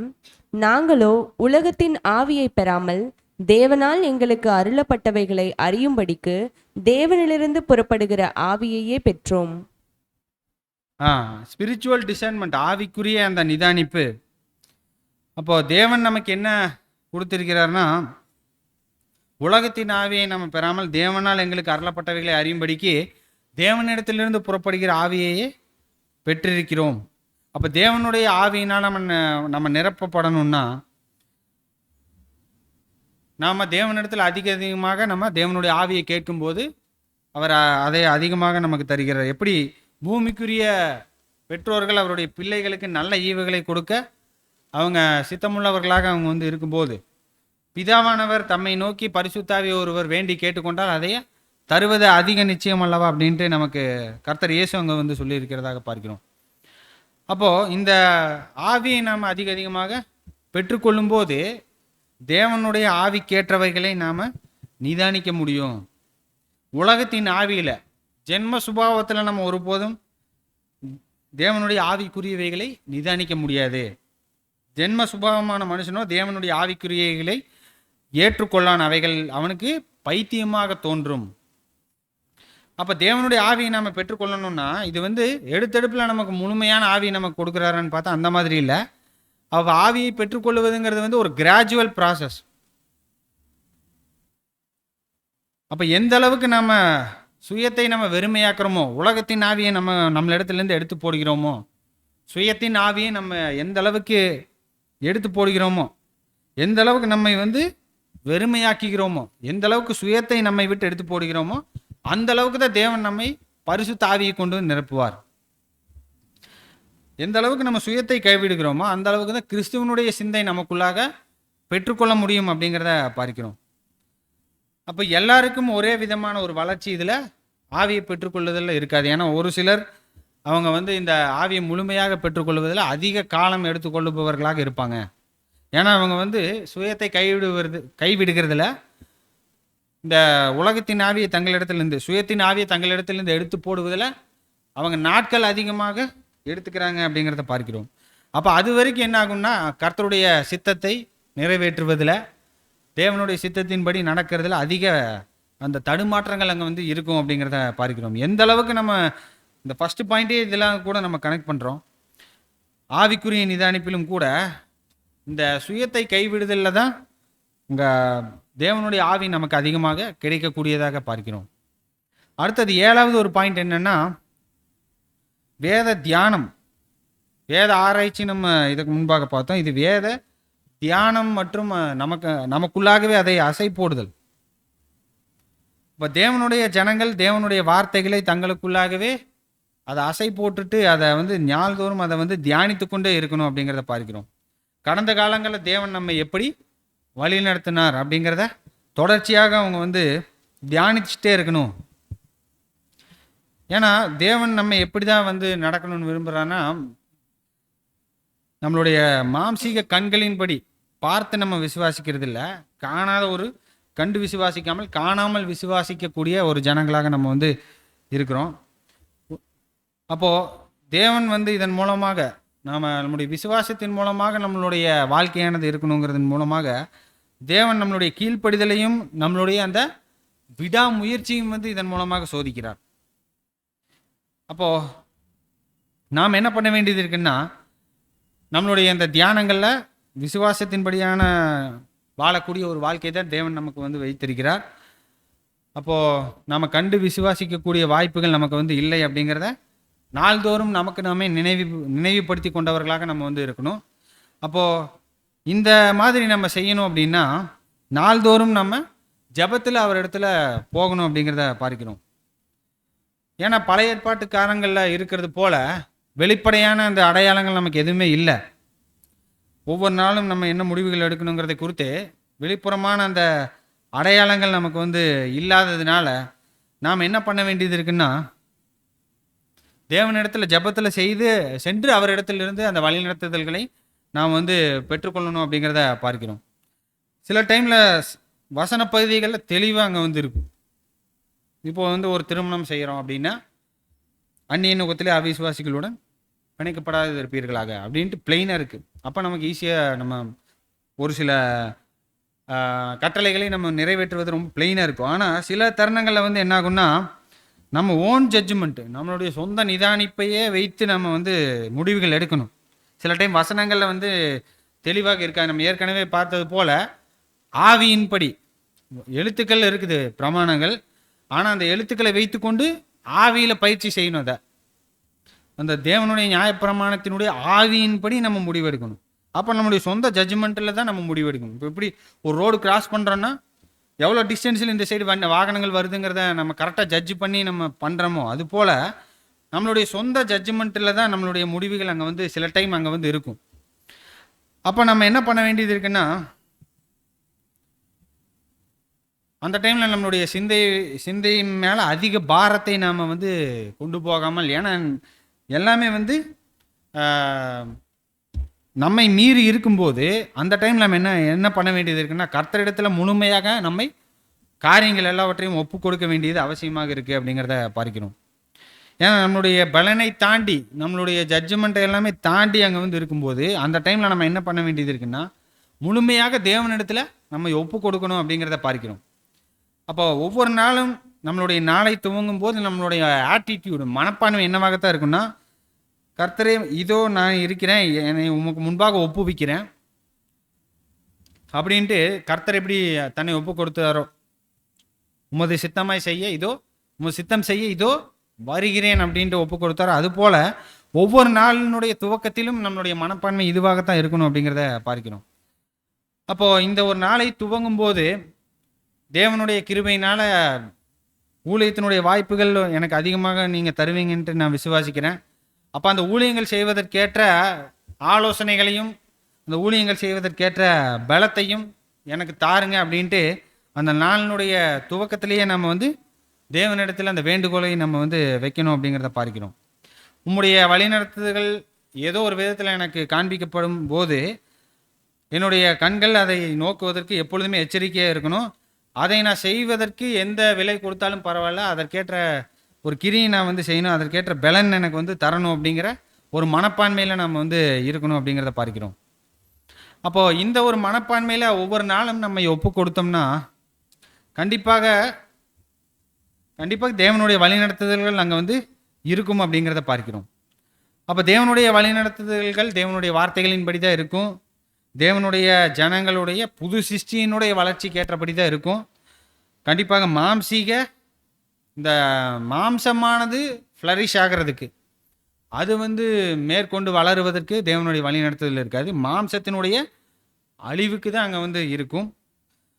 இன்னும் தேவன் வந்து அவருடைய வார்த்தைகளின் மூலமாகவும் அவருடைய இந்த வேத தியானத்தின் மூலமாகவும் அவருடைய நாம் அவரிடத்துல ஜெபத்தில் வேண்டி கேட்கும்போது அவருக்கேற்ற வழிகளை நம்ம மத்தியில் வெளிப்படுத்துவார். இந்த மாதிரியான கொள்கைகள் நாம் தேவனுடைய வார்த்தைகளிலிருந்து நாம் வந்து கண்டுபிடிக்கிறோம். அப்போ இந்த மாதிரியான கொள்கைகளின் அடிப்படையில் தேவனுடைய வழிநடத்துதல், அவருடைய பராமரிப்பு அங்கே வந்து நம்ம மத்தியில் இருக்கும்போது நாம் என்ன பண்ண வேண்டியது இருக்குன்னா, ஒருபோதும் இதற்கு எதிர்மாறான சில கிரியைகள் நம்ம வந்து பார்த்திருக்கிறோம்.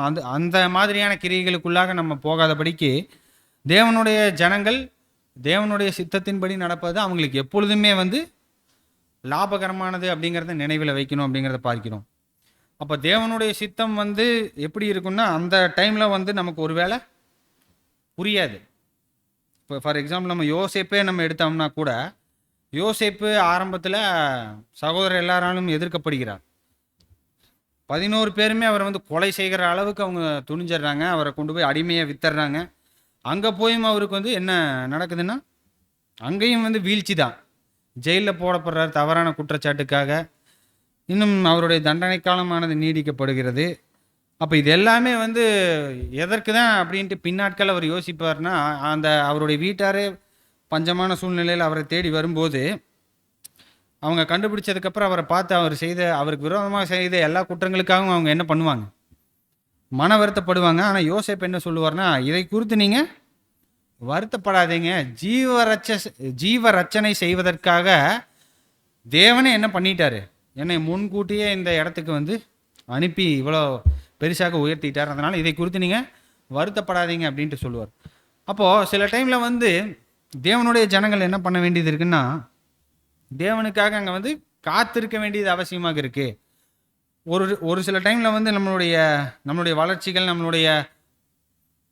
நம்மளுடைய அந்த கேரக்டருடைய அந்த தேர்ச்சி அதெல்லாமே வந்து பார்க்கும்போது நமக்கு சில தவிப்புகள் அங்கே வந்து இருக்கும், சில ஏக்கங்கள் அங்கே வந்து இருக்கும். என்னடா காரியங்கள் நம்ம நினைத்த மாதிரி செல்லலையே, விரோதமாக போயிட்டுருக்கே, ஆப்போசிட்டாக நடக்குது அப்படிங்கிற மாதிரி நமக்கு தெரியும்.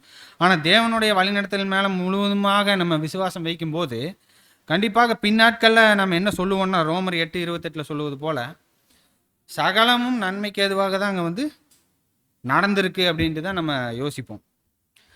அப்போது இந்த மாதிரியான கொள்கைகள் அங்கே வந்து தேவனுடைய வார்த்தைகளில் பாஸ்ட் லீடிங்ஸ் நம்ம வந்து பார்க்கிறோம், அவருடைய ஜனங்கள் மத்தியில் எப்படி இருந்தது அப்படின்ட்டு. அப்போ இவைகள் எல்லாமே எதற்கு தான் தேவன் நமக்கு தந்திருக்கிறார்னா, தேவனுடைய ஜனங்கள் முழுமையாக தேவன் மேலே விசுவாசம் வைத்து அவருக்கு தாழ்மையாக தங்களை முழுவதுமாக ஒப்பு கொடுக்கணுங்கிறதற்கு ஏதுவாக தான் இது எல்லாவற்றையும் தேவன் நமக்கு வெளிப்படுத்தி இருக்கிறார். அப்போது இதை நாம் வந்து உணர்ந்தவர்களாக எல்லா சூழ்நிலைகளையும் முழுவதுமாக தேவனுடைய சித்தத்தையே செயல்படுத்துவதற்கேற்ற முயற்சிகள் நம்ம வந்து ஏறெடுக்கணுங்கிறத பார்க்கிறோம்.